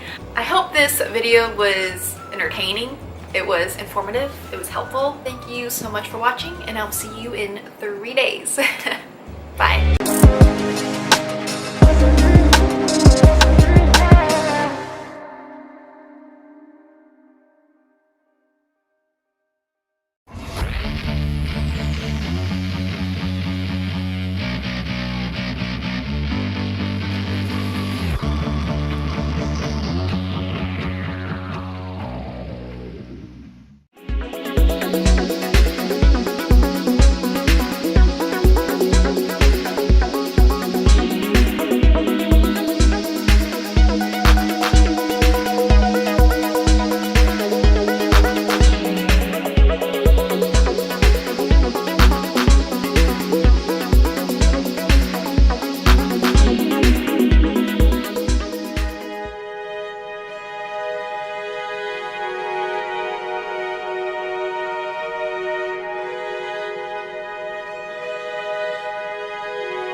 Thank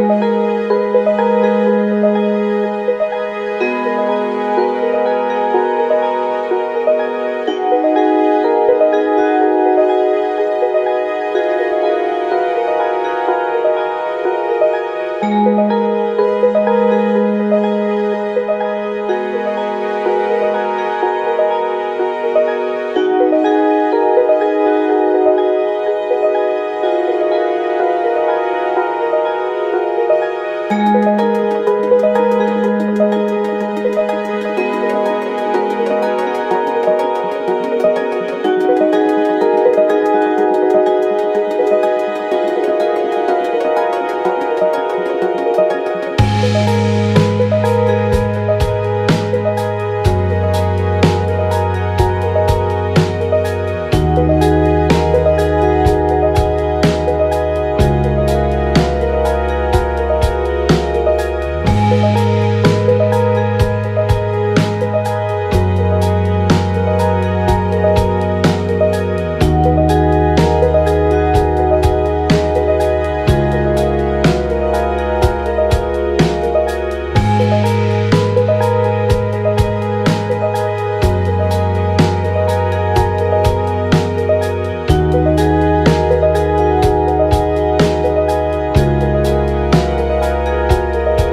video going backwards before. But then again, I've never started a video following a Lykan Hypersport either.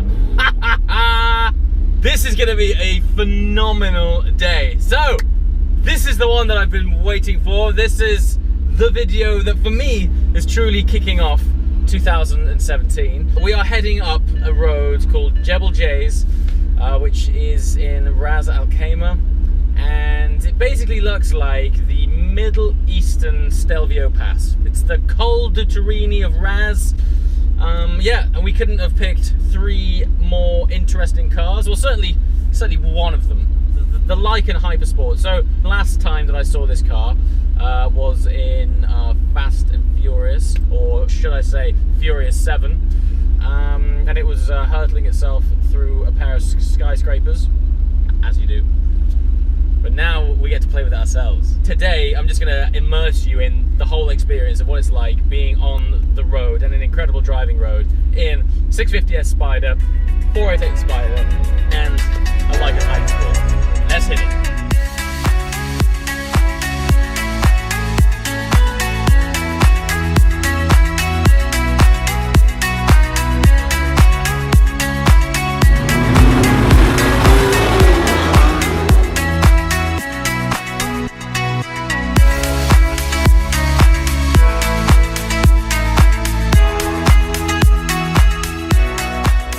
Alright, naturally our first stop of the morning is the petrol station. All cars do need fuel, particularly our two, the 488 and the 650S after yesterday's journey. And today, because we're heading deep into the mountain ranges, we're going to be quite far away from any other fuel source. So first thing, fill up, because once we get out there, we're going to be miles away from anything, which I can't be more excited about. And to be joined by something like this is an incredibly special occasion. Just look at it. It's the first time I've seen it just now joining us on the road. It's just got so much presence, and it looks like nothing I have ever seen. Look at the sculpture on this thing.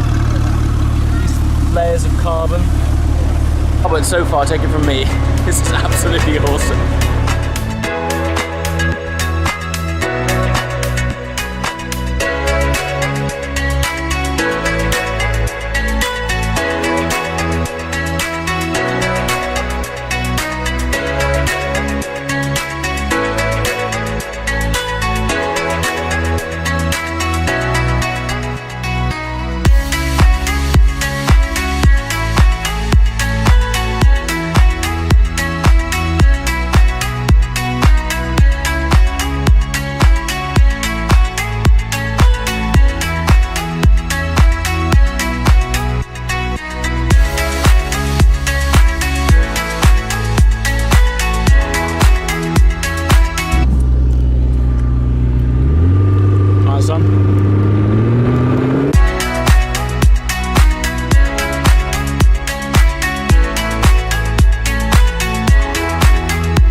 We are at the road. Ollie's just back left of me in the 488. We've got the roof down. The car is in active, sport. Let's do it! Woohoo! Oh my God! This road! I tell you one thing, when the Middle East decide to do something, they do it right. This is like the fastest alpine pass you could possibly design. Woo!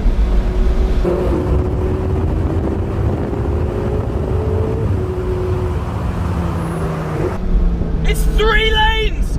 3 lanes wide!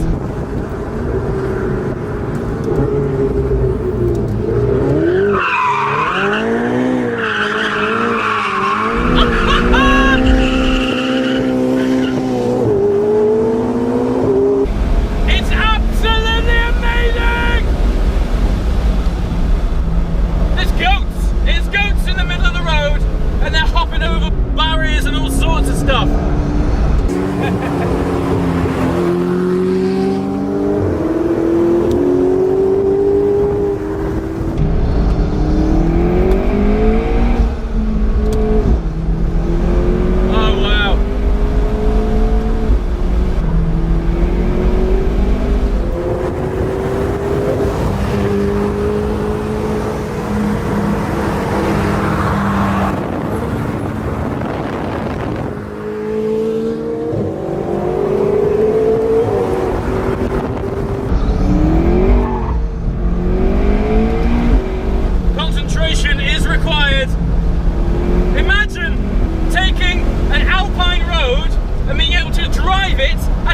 100 miles an hour!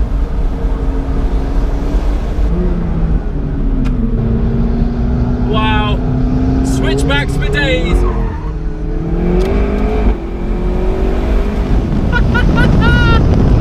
That's a good job we bought the fuel tank, because I'm going to be going up and down this all day long.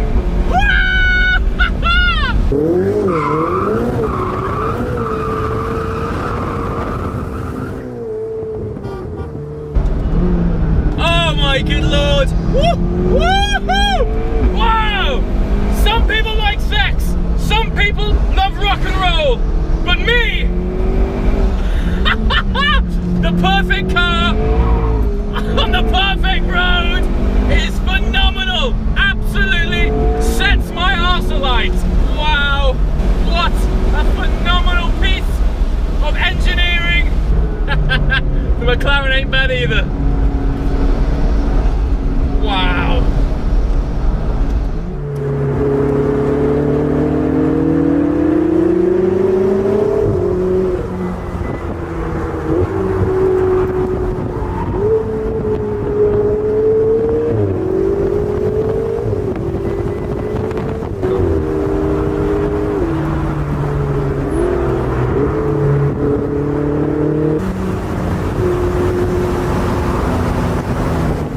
I mean, they should run competitions up here.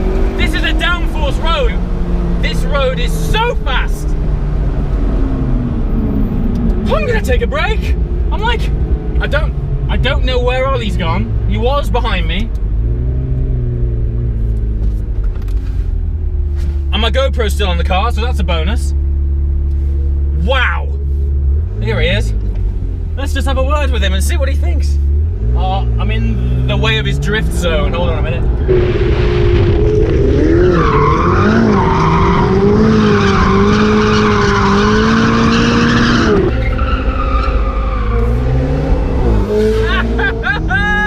Off we go again. He's gonna try and pitch it sideways. Go on, son.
Hold on.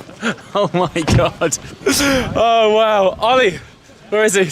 Come and talk to me about that drive. Come and talk to me. I feel like we're still coming down off that. I feel like we should be arrested. We should be arrested for that.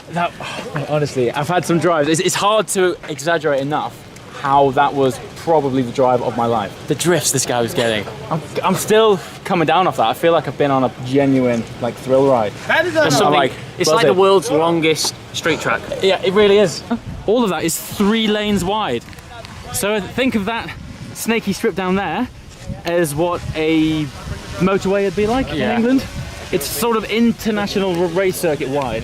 It cost $80 million to build, and it's purely a driving road because it doesn't lead to anything. Well, this is it. It goes there, and that's it. That's a dead end, isn't it? So it's pure indulgence. So right now it's not finished. Apparently they're building an extra 10K in addition to that. So which only means we've got to come back next year. Yeah, okay. Really? Yeah. Done, job done. Whew. Good God, that was one hell of a ride. This is it. We are at the summit of Jebel Jais. The funny thing about it right now is, and I guess the best thing about it right now, that it actually doesn't lead to anywhere.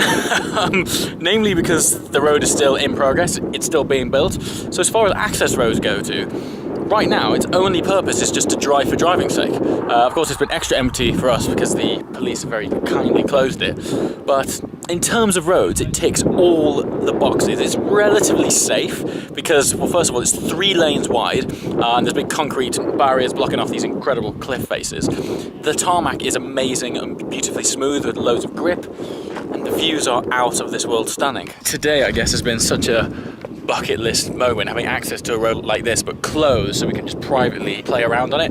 It's been a phenomenal experience, so yeah, massive thank you to Ras Al Khaimah for organising this. Anyway guys, 2017 is just getting warmed up. Thanks for watching.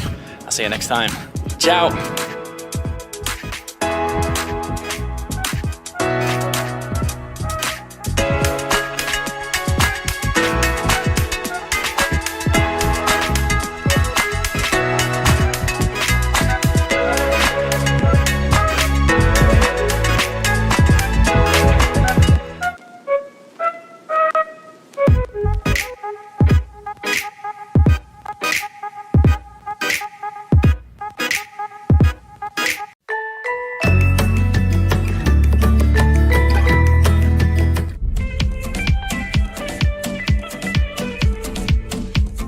Spain has to be one of my all-time favorite countries. It's home to some of the world's most stunning landscapes, intriguing history, and pure Mediterranean vibes. I've been to Spain 3 times now, and I just can't get enough of this country. Let's start this video off at possibly my favorite island in the world, Mallorca.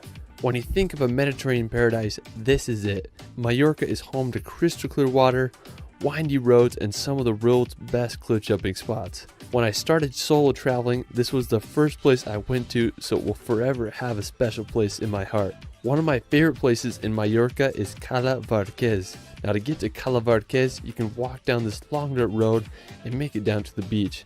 Now, you're going to be blown away by the beauty of this place. I mean, it literally has everything from sandy beaches to prime cliff jumping spots. The combination of white limestone, green vegetation, and crystal blue water makes for one of the most beautiful places I've ever been. Now, when I was there, I did one of the biggest cliff jumps of my life, and I gained off this massive 60-foot arch. I mean, it was so freaking terrifying, but to this day, it's one of my all-time favorite travel memories. Another cool thing I did is me and my brother, we found these underwater caves, and we swam through them.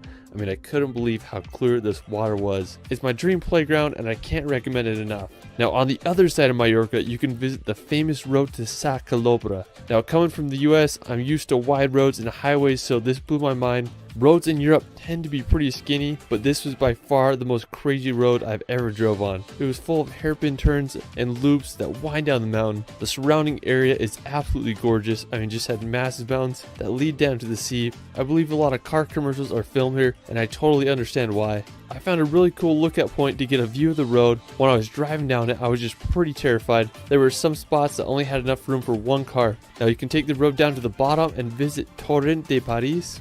It's this awesome beach between these 2 cliffs. I had just a good time chilling. I was just amazed by all the sailboats that were just vibing in the bay there. When I was there, I wish I would have stayed for sunset because I hear it's just incredible on that side of the island. Anyways, I can't recommend Mallorca enough. It's just an amazing place. Alright, so after Mallorca, we're going to go ahead to the Atlantic Ocean to visit the volcanic Canary Islands. Now, located off the coast of northwestern Africa, Canary Islands are home to some of the world's most unique landscapes. You might as well call them the Hawaiian Islands of Europe because that's what they remind me of. The biggest and most populated island on the archipelago is called Tenerife. Now, it looks like the prime location to film the next Jurassic Park film. I mean, it's just so crazy out there. One of the craziest places in Tenerife is the cliffs of Los Gigantes. They are these massive sheer cliff walls that rise 800 meters out of the ocean. I mean, I felt like I was going to see a flying dinosaur soaring over those cliffs. You can go venture to the windy roads of the Masca Gorge, or you can explore the incredible seaside views at Playa Benhijo. I seriously just can't get over how beautiful this place is. Now, you can also head over to the nearby island of Fuerteventura. Being the second largest of the Canary Islands, Fuerteventura also offers some jaw-dropping landscapes. The Playa de Cofete is an incredible isolated beach with a backdrop of desolate mountains. One of my favorite places is the Parque Natural de Corralejo. It's home to a pristine area that has sand dunes that go right up to the ocean. I mean, just how freaking cool is that? Fuerteventura is such a unique location. Aside from Tenerife and Fuerteventura, the Canary Islands are also home to islands such as Lanzarote and Gran Canaria. Canaries are a place that I haven't visited yet, but you best believe I'm going there as soon as I can. After, we're going to head to northern Spain. Now, northern Spain is such a stunning region. It's full of green scenery, huge mountains, and an incredible coastline. Now, one of the most impressive cities in northern Spain is Bilbao. Bilbao is a beautiful port city filled with stunning architecture and history. One of the crowning features of the city is the Guggenheim Museum. It's one of the most unique buildings I've ever seen. Now, just an hour's drive from Bilbao, you can visit the islet of Gaztelugatxe. Now, the first church was built on the island all the way back in the 10th century. If you visit, you'll have to walk up a narrow path of more than 200 stairs. Now, you may recognize this island from Game of Thrones as Dragonstone. I mean, it's just such an epic location. Hope y'all can check out. After, we're going to head over to the nearby mountains of Picos de Europa. Now, located in northern Spain lies these crazy mountains that remind me a lot of the Dolomites. This is just another place that I haven't been yet, and I just want to go so freaking bad. One of the most crazy and impressive places is Naranjo de Bulnes. Now, it's this massive rock tower that shoots straight out of the mountain. I mean, just so freaking epic. I mean, I can't believe it. The highest point in Picos de Europa is Torre de Serrero at an elevation of 2,650 meters. If you want to get lost in the mountains for a few days, you'll have to add Picos de Europa to your Spain travel list. After, we're going to visit the famous city of Barcelona. Now, when you think of Spain, this is what you probably imagine. Barcelona is home to incredible architecture, Mediterranean beaches, and an energetic vibe all around. The most iconic attraction in Barcelona is La Sagrada Familia. It's this Roman Catholic minor basilica that began construction over 138 years ago, and it still isn't finished. It's anticipated that construction will be finished in 2026, but who knows? All I know is one of the most unique buildings in the world, and I still can't get my head around that it's been in construction since 1882. After Barcelona, we're going to head over to the nearby mountains of Montserrat. Now, it's just a quick hour train ride or drive from Barcelona, making it a perfect day trip. Now, Montserrat is really cool because it has these really unique mountains that give a view of all of Catalonia. Now, when you get there, you can go take a cable car up to the Abbey of Montserrat, which is a mountain monastery that offers some incredible views. Now, there's a ton of hiking trails that lead you to a religious relic around the mountains. Definitely do some hikes once you're up there. I mean, it's just such a unique location, and you know me, I like my rocks. This place has a bunch of them. After, we're going to visit the city of Zaragoza. Now, located about 3 hours drive from Barcelona, Zaragoza is the 5th most populated city in Spain with a population of around 700,000. One of the most impressive features of the city is the Cathedral Basilica of Our Lady of the Pillar. It's believed that St. James was preaching the gospel in Spain around 40 AD when the Mother of God appeared to him on the banks of the river here and instructed him to build a church in her honor. Soon after, a little church was built, but this massive church you see today began construction in 1681 and took nearly 300 years to finish. I mean, I just can't believe how massive it is. Now, while we're still on the topic of St. James, we're going to head to northwestern Spain to visit Santiago de Compostela. Now, what's really cool about this city is it's the location of the shrine of the apostle St. James. Now, since the 9th century, there has been a Catholic pilgrimage route named the Camino de Santiago, or in English, the Way of St. James. During the Middle Ages, it was one of the most important Christian pilgrimages to do. The beginning of the pilgrimage begins at one's home and ends at the shrine. The route passes through some stunning towns such as Logrono or Astorga. A lot of people will walk it, or you can also cycle it. I mean, it would just be such a fun trek to make one day. Now, afterwards, we're going to head over to the capital of Spain, Madrid. Now, located in the center of the country, Madrid is a beautiful modern city. The Plaza Mayor is a great place to visit and experience the heart of Madrid. The Royal Palace is another incredible spot. It's the official residence of the Spanish royal family, and it's the biggest palace in all of Europe. I just can't believe how big it is. After Madrid, we're going to head over to visit the nearby Alcázar de Segovia. Now, located in central Spain, about an hour's drive from Madrid, I have to say this is one of Spain's most dramatic castles. It has a very distinct shape that resembles the bow of a ship. The castle was built in the 12th century as a fortress, but served as a royal palace, prison, and military academy throughout the years. Today it's a museum and one of Spain's most unique castles. After exploring the castle, we're going to visit nearby Toledo. Located about 70 kilometers south of Madrid, Toledo is a stunning ancient city perfectly placed on a hill. It's known as the City of Three Cultures due to its influences from Christians, Muslims, and Jews. The history of Toledo is fascinating and complex. It was taken over by the Moors for several centuries until it was conquered in the 11th century by the Castilians. Today the city has a population around 80,000. One of the most impressive is the Alcázar de Toledo. It was once used as a Roman palace and then it was eventually restored in the 16th century. Another amazing city in Spain is Cordoba. It's home to more World Heritage sites than anywhere in the world with 4. One of the coolest features of the city is the Mosque Cathedral of Cordoba. It's regarded as the most accomplished monument of Moorish architecture. It was finished in 746 AD and it was converted to a Christian church in the 16th century. Another one of my favorite cities in Spain is Ronda. It's just a 2 hours drive from Cordoba and it's home to one of the most scenic bridges I've ever seen called Puente Nuevo. It was built in the 18th century to cross the El Tajo Gorge. It stands 120 meters over the canyon floor. I just can't get over the architecture of the arches. What a beautiful spot. Now from Ronda, we're going to make the 2 hours drive to Granada. Now located at the base of the Sierra Nevada mountains, Granada is an elegant Spanish city. The crowning feature of Granada is the Alhambra. It's a fortified Moorish palace that was completed in 1354. The interior of this palace is stunning. There's a reflection pool and a pillared courtyard. I mean, I totally understand why it's one of the most renowned Islamic buildings in Europe. After Granada, we're going to head over to Seville. Now as the capital of the Andalusia region in Spain, Seville is a very historic city where flamenco dancing was born. The Cathedral of Seville will blow your mind. It's one of the largest churches in the world and it's the world's largest Gothic church. Another impressive site in the city includes the Plaza de España. It's a beautiful place that's the perfect combination of Baroque, Renaissance, and Moorish architecture. Afterwards, we're going to visit the nearby port city of Cadiz. Now located on Spain's southern coast, about an hour's drive from Seville, Cadiz is one of the oldest continuously inhabited cities in Europe as it was founded by the Phoenicians over 3,000 years ago. And I just think it's such a beautiful city with its white buildings as they're placed perfectly on the narrow strip of land. Now after Cadiz, we're going to head over to the energetic city of Valencia. Now being Spain's third most populous city, Valencia is full of culture and history. It's located on Spain's southeastern coast. One of the most impressive attractions in Valencia is the City of Arts and Sciences. I mean, it's one of the most unique modern architectural structures that I've ever seen. Construction began in 1996 and it was inaugurated 9 years later. It was estimated that construction cost almost $1 billion. But anyways, you can go paddleboard on the water, or you can go watch a film in the IMAX theater there. I mean, the surrounding Science Museum Park is also a beautiful place to walk around and enjoy the beauty of Valencia.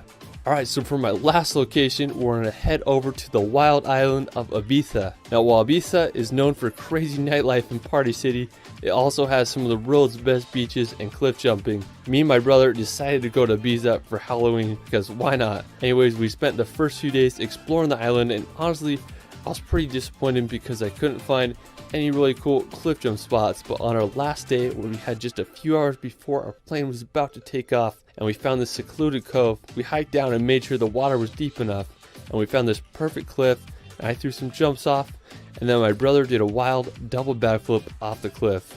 One of my favorite places on Ibiza is this island called Isla de Esvedra. It's this rugged, uninhabited island that shoots over 400 meters straight out of the ocean. Now there's a lot of myths and legends about Esvedra, and some claim that it's the third most magnetic place in the world. I'm not sure if that's true. I just know that it's one of the most beautiful islands I've ever seen. You can rent a boat and go cruise around the island looking for some epic cliff jump spots, or just enjoy the beauty of this limestone island. Next time I'm in Ibiza, I'm going to make sure to go check out Esvedra and see if the myths and legends are true. Whether you want to go to Ibiza for cliff jumping or just partying with Kygo, it's one of the most entertaining places to visit. Well, that is it for my Spain top 20. Let me know where your favorite place is in Spain in the comments below.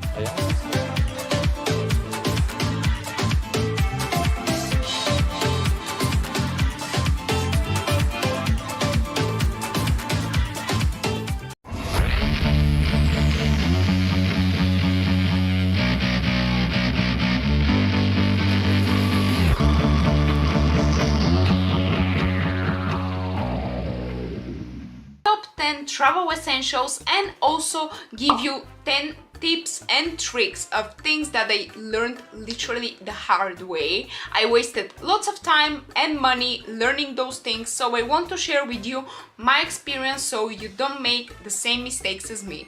And this is coming from someone that until last year used to travel every month. This video is in collaboration with Miniso, which is a Japanese inspired lifestyle store, and they also have lots of products for traveling that are all versatile, inexpensive and practical. Did I also say that they're very budget friendly but also high quality, and we love this on this channel. Let's start with the things that you can do in advance before you actually go traveling. First of all, you should totally use Skyscanner, and I feel like not enough people know about this website, and it has just saved me so much money you can't even imagine. It gives you all the options which you can use of all airlines and all flights of your destination. You can also say that you're flexible with your date, and it will show you the cheapest date in which you can travel. Or what I actually usually do is, if you're not sure where you travel and it's like 2021 and you would literally go anywhere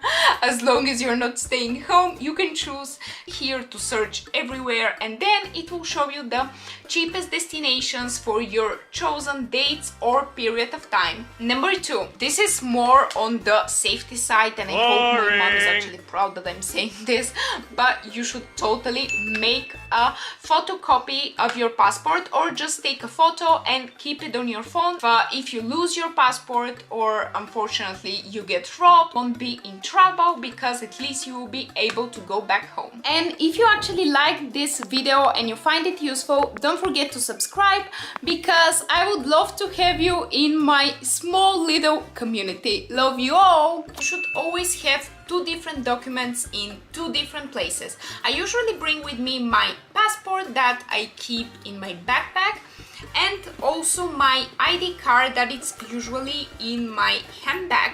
In this way, in case something happens with my handbag, I still have with me another document which I can use to go back home. Another important tip which I kind of learned the hard way is that you should always let your bank know that you're traveling. Last year my card got blocked when I was in New York, and because of the time difference and because it was Saturday, I had to wait until Monday to call my bank and get it unblocked. So trust me, you don't want to be in this situation. Always make sure you alert them, plus it takes you like literally 1 minute to do it. And next tip on things that you can do in advance is to download Google Maps for the city where you'll be going. If you're traveling internationally, you don't want to use all your data for Google Maps all the time, because it's quite expensive, let's be honest. Plus it takes more battery if you're using your 4G. What I do instead is I download the map of the city on Google Maps, and in this way you can also use it offline. Just keep in mind that usually maps are quite heavy, so you might need to free up your phone, but it's totally worth it, because in this way you could be sure that you won't get lost at any point, or even if you finish your data, you can still manage to go back to your hotel. Something else that you can do in advance is download both Uber, Lyft or any other app that is used in the area, and before you book you can always quickly compare prices. My next tip is to always travel on Wednesdays. Like, don't ask me why, but when you go to Skyscanner you will actually realize that the cheapest prices are on Wednesday. And of course, if you have the time to do it, definitely do that. Flights usually cost like half of what they do during the weekend. Make the most out of your layovers. This is not for everyone. Like, for example, Ben really hates it. But what I love doing is when you have the option to choose a layover, don't necessarily go directly with the one with the shortest amount of time. You can always choose one which is like 24 hours or even more, and in this way you can visit another city during your layover. For example, when I was traveling from Milan to Sofia, I chose an extra stop in Rome so I can also have an entire day to visit Rome on my own, and it didn't cost pretty much anything. Never to take cash out of the airport, and this is a super huge tip. If you ever need local currency, make sure you have some cash before you actually arrive, because usually those change bureaus at the airport have a super high commission. Never book the cheapest flight before actually checking, because for example, if your flight is very early in the morning, then you might need to get a cab to get to the airport, or you, for example, take the first bus at like 4 a.m. Yeah, you don't want to do this to yourself. Sometimes here, at least in Europe, the low-cost airlines don't include within the price your carry-on luggage, so you have to pay extra for it, and many times British Airways or other flight companies might end up being cheaper than the super low-cost ones. And now let me actually show you all my travel essentials and things that I got from the store of Miniso, and the ones that I really suggest you getting as well, because they would just make your life easier, plus they're super budget friendly.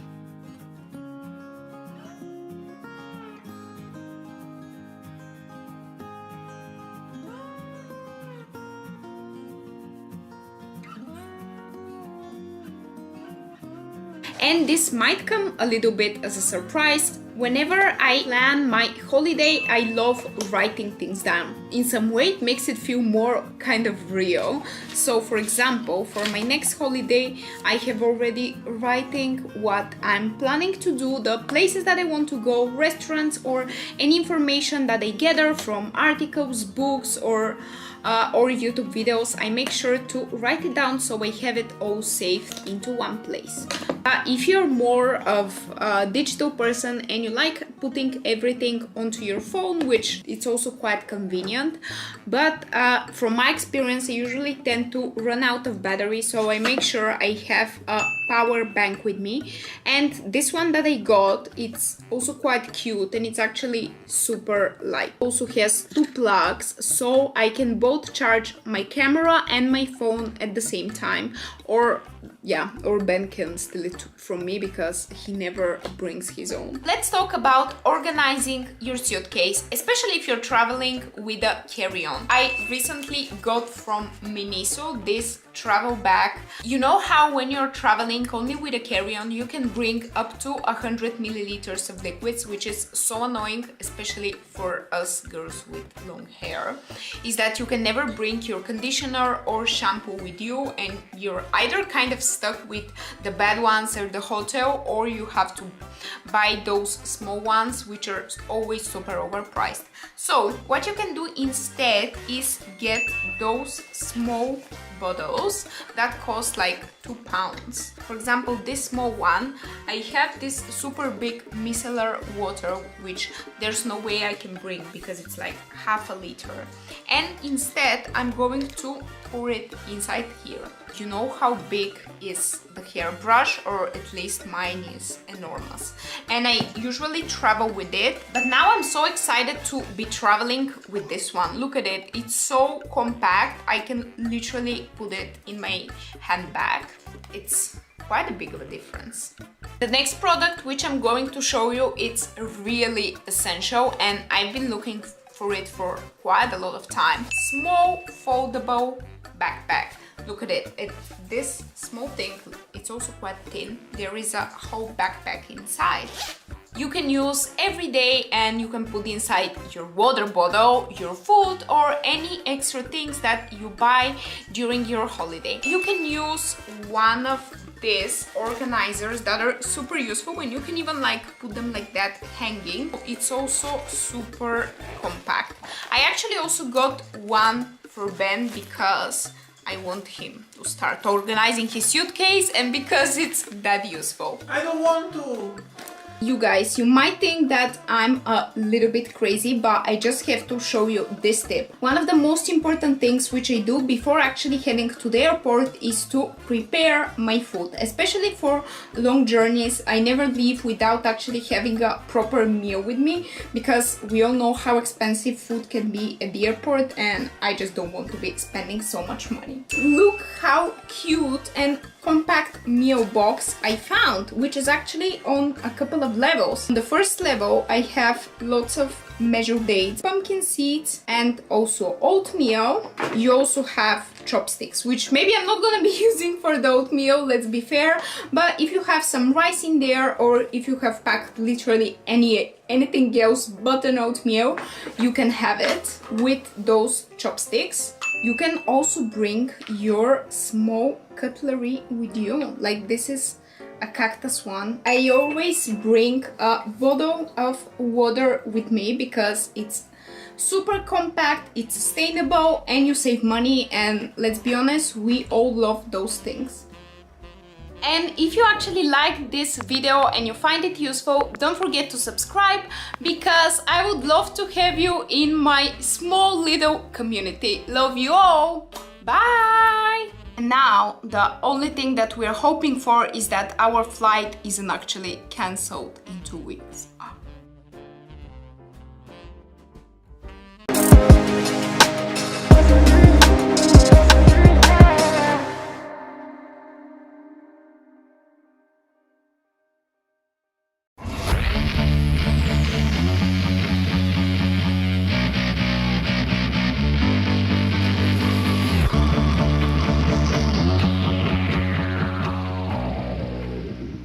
This is going to be what's in my purse for travel. So basically the things that I always travel with. I have a really big bag, and we're not going to act nonchalant about this bag like it's not super expensive.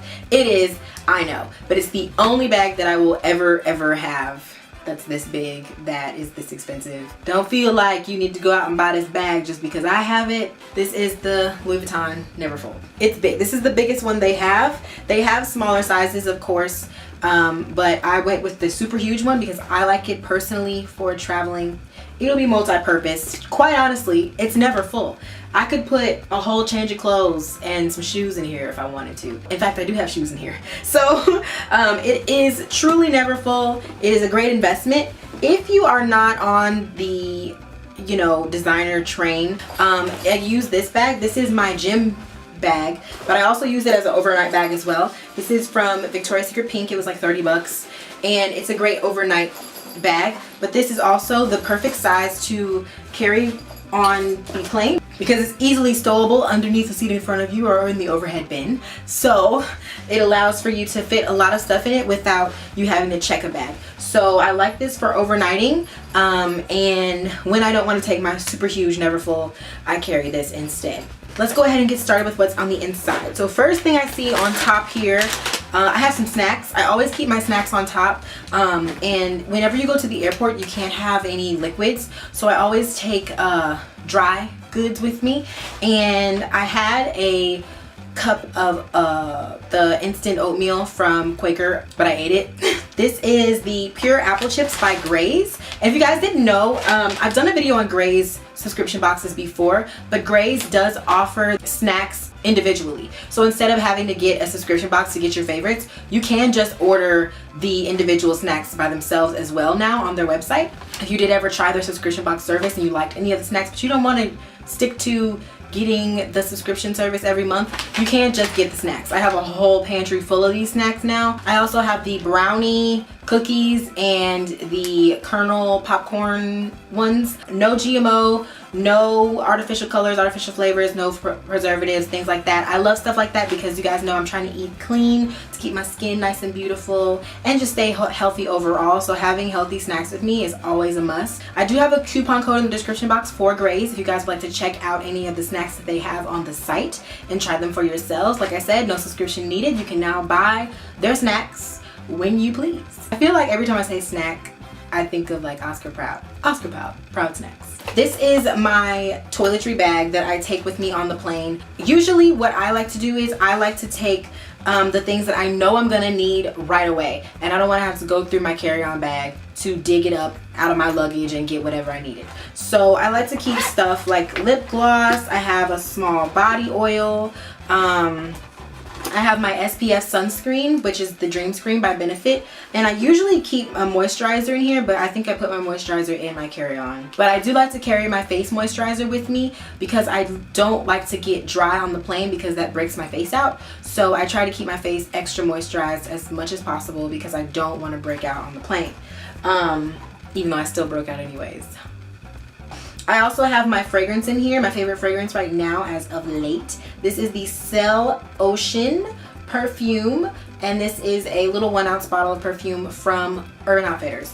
You guys, this smells so good. Oh my god, I love this perfume so much. It smells so good. It smells like Sexy Beach. This is the Glossier Balm.com. I use this on my lips, but I can also use this on any part of my body if I feel extra dry on any part of my body. I like to use this for that. I also have a brow pencil in here that I just ran out of, but this is the NYX Micro Brow Pencil. And I also have my Cover FX Perfect Pencil, just in case I need to touch up my makeup at any point during the day. I usually don't wear makeup on the plane, but if I do need to do my makeup, I have little touch-up stuff in here.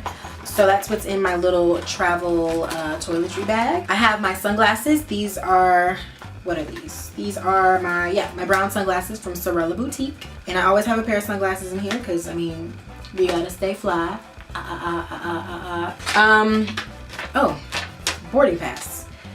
I have my Beats headphones in here, and these are the Beats Solo Wireless, and they are the rose gold color, of course, to match my rose gold watch and my rose gold phone. So we're just all rose gold up. Yeah, so I keep that and the cord just in case they die on me. I mean, the battery charge lasts forever though. I charged it once and I used the headphones the whole plane ride to and from Florida, which is 3 hours. So that's a pretty good charge if you ask me. And I have a hat in here. This is the girls tour hat, and this is from Sorella Boutique as well. I like to keep hats just because you never know if it's gonna start raining or something, and because I have no hair now, I love to wear dad hats.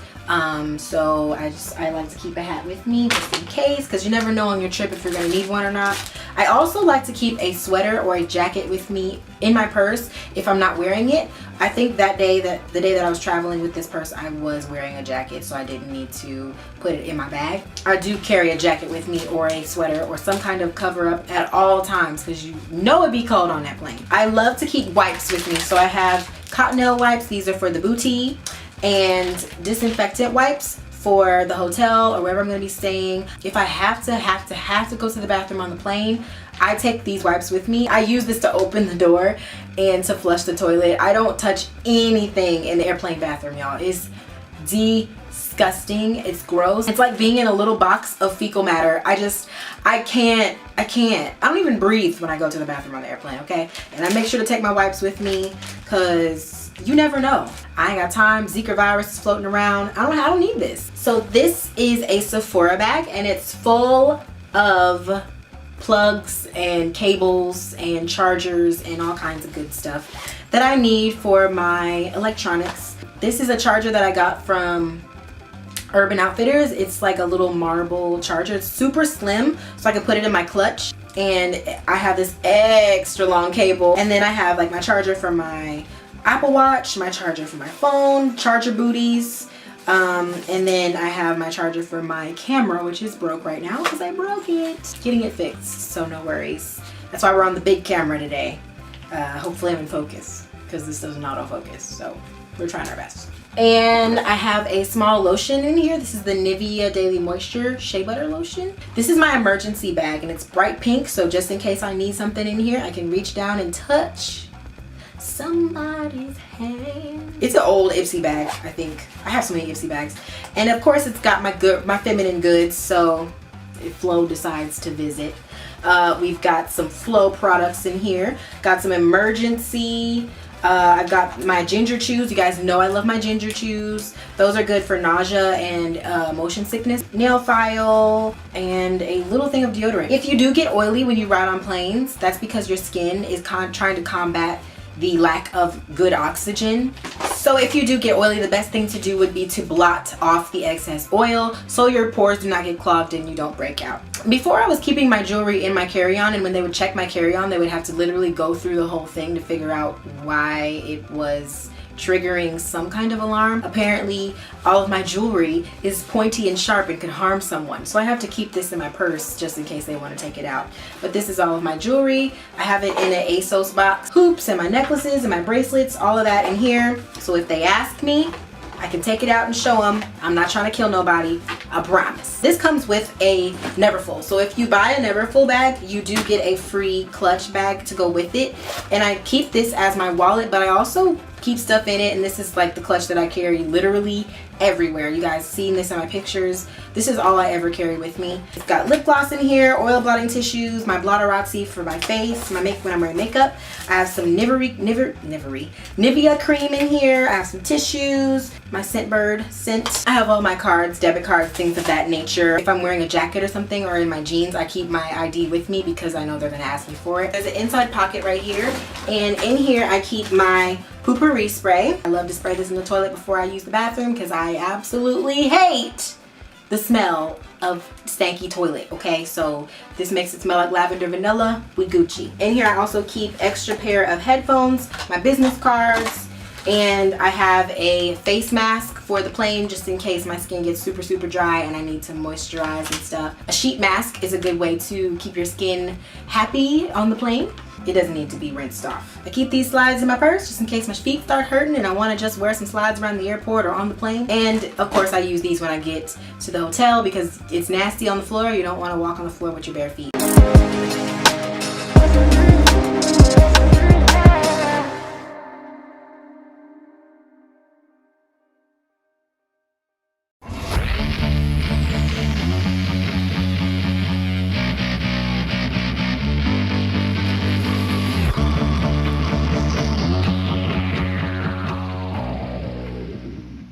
Tara.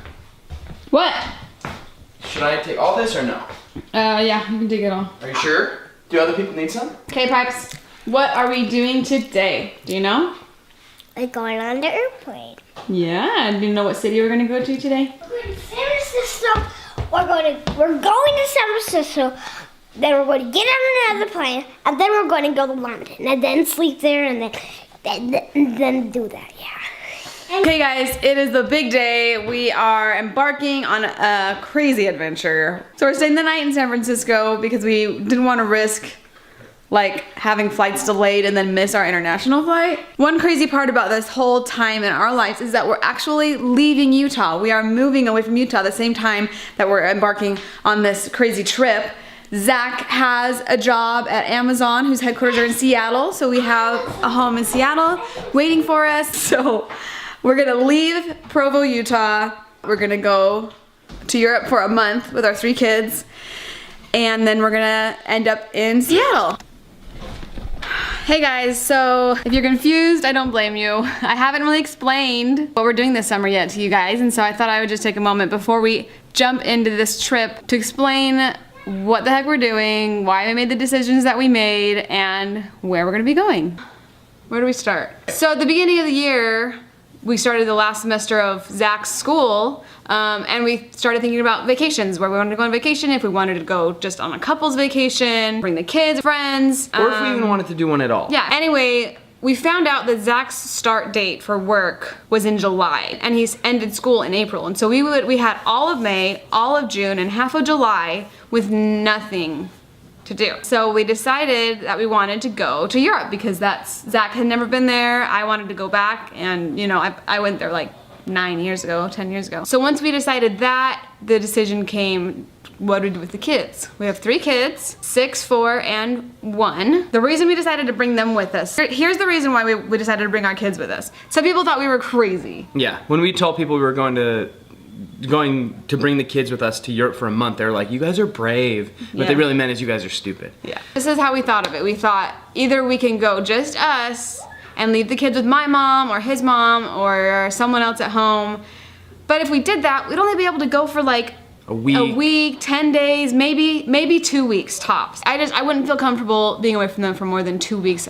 The other part of it is when we were in Asia last year, like everywhere we went, even though it was like super cool, it was just like, man, a part of us is missing. We wish the kids could be here and like experiencing this as well. Exactly. And then we thought if we take the kids with us, one, we don't need to worry about babysitter, we don't need to worry about them when they're here, and two, we can stay longer because we have more than a month of time where we can be doing things. And so we thought, leave the kids and have a shorter trip, take the kids with us, have a longer trip, and we just thought it'd be so fun to have the kids with us. So that's why we made that choice.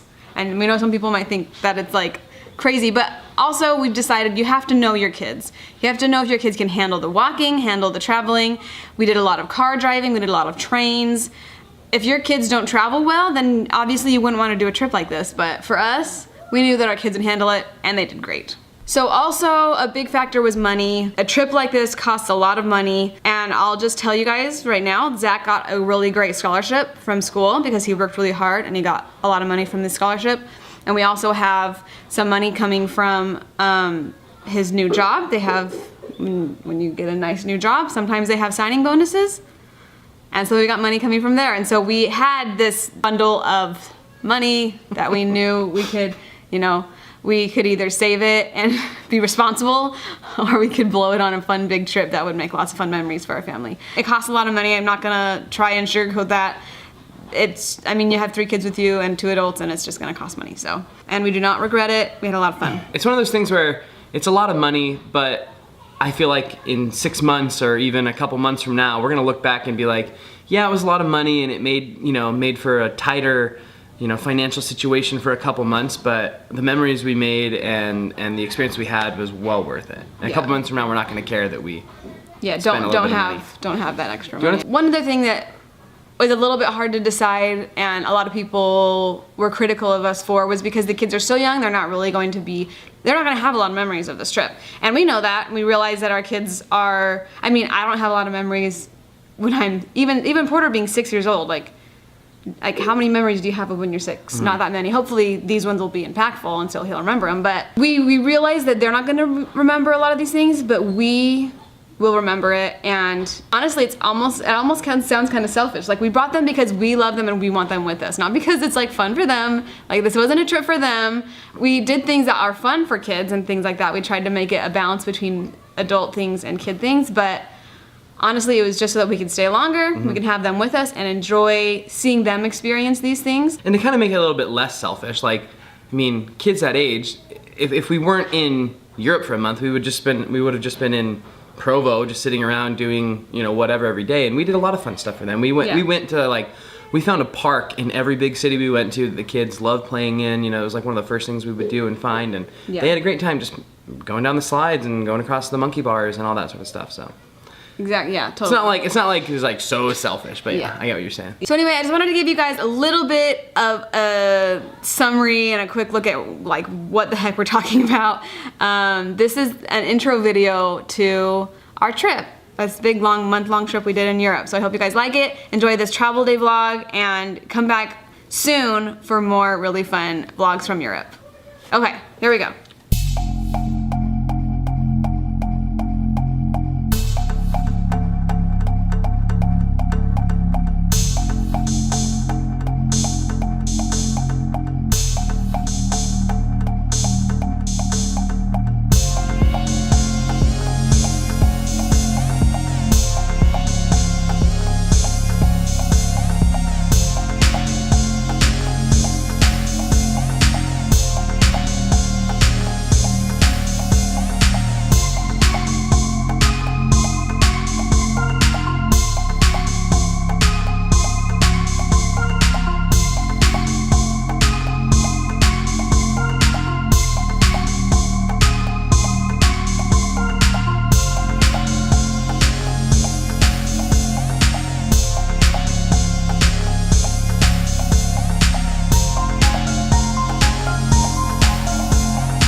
There's a lot of leg room, a lot of room for Bo to get out and like walk around if he needs to. I have high hopes for this flight, you guys.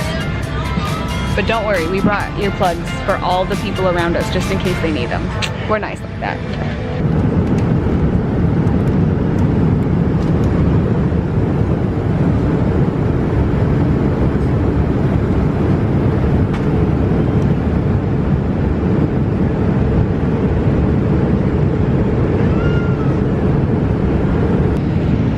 Kids have been sleeping like the whole flight. They watched one movie and they all zonked out. We're almost there, one more hour. Piper, Smile big. how was the airplane, Piper? What was good about it? I played on your phone a game. Yeah, what else? What'd you do the whole time? We did the whole time. We just watched the movie. No, you didn't. What'd you do the whole time? You slept the whole time. So I'm really bad about vlogging when I get home from things, and I didn't do it when we got to London, but we got there okay. It was great. We had a great time on the flight. It was a bit of a ways to get from the airport to our Airbnb, but it was okay. It was fun getting there and getting on the underground and figuring it all out. That's just part of the adventure. So we made it to London all right and got to our Airbnb and just hung out there that night because I was so exhausted from this flight. I didn't really sleep that much. I had a little bit of a rough night with jet lag going on, but it was all good. So thanks for watching, guys. Don't forget to come back and see our future vlogs from our trip. It's gonna be really fun. I'm super excited to share with you guys the adventures we had in Europe. Thanks for watching. See you later.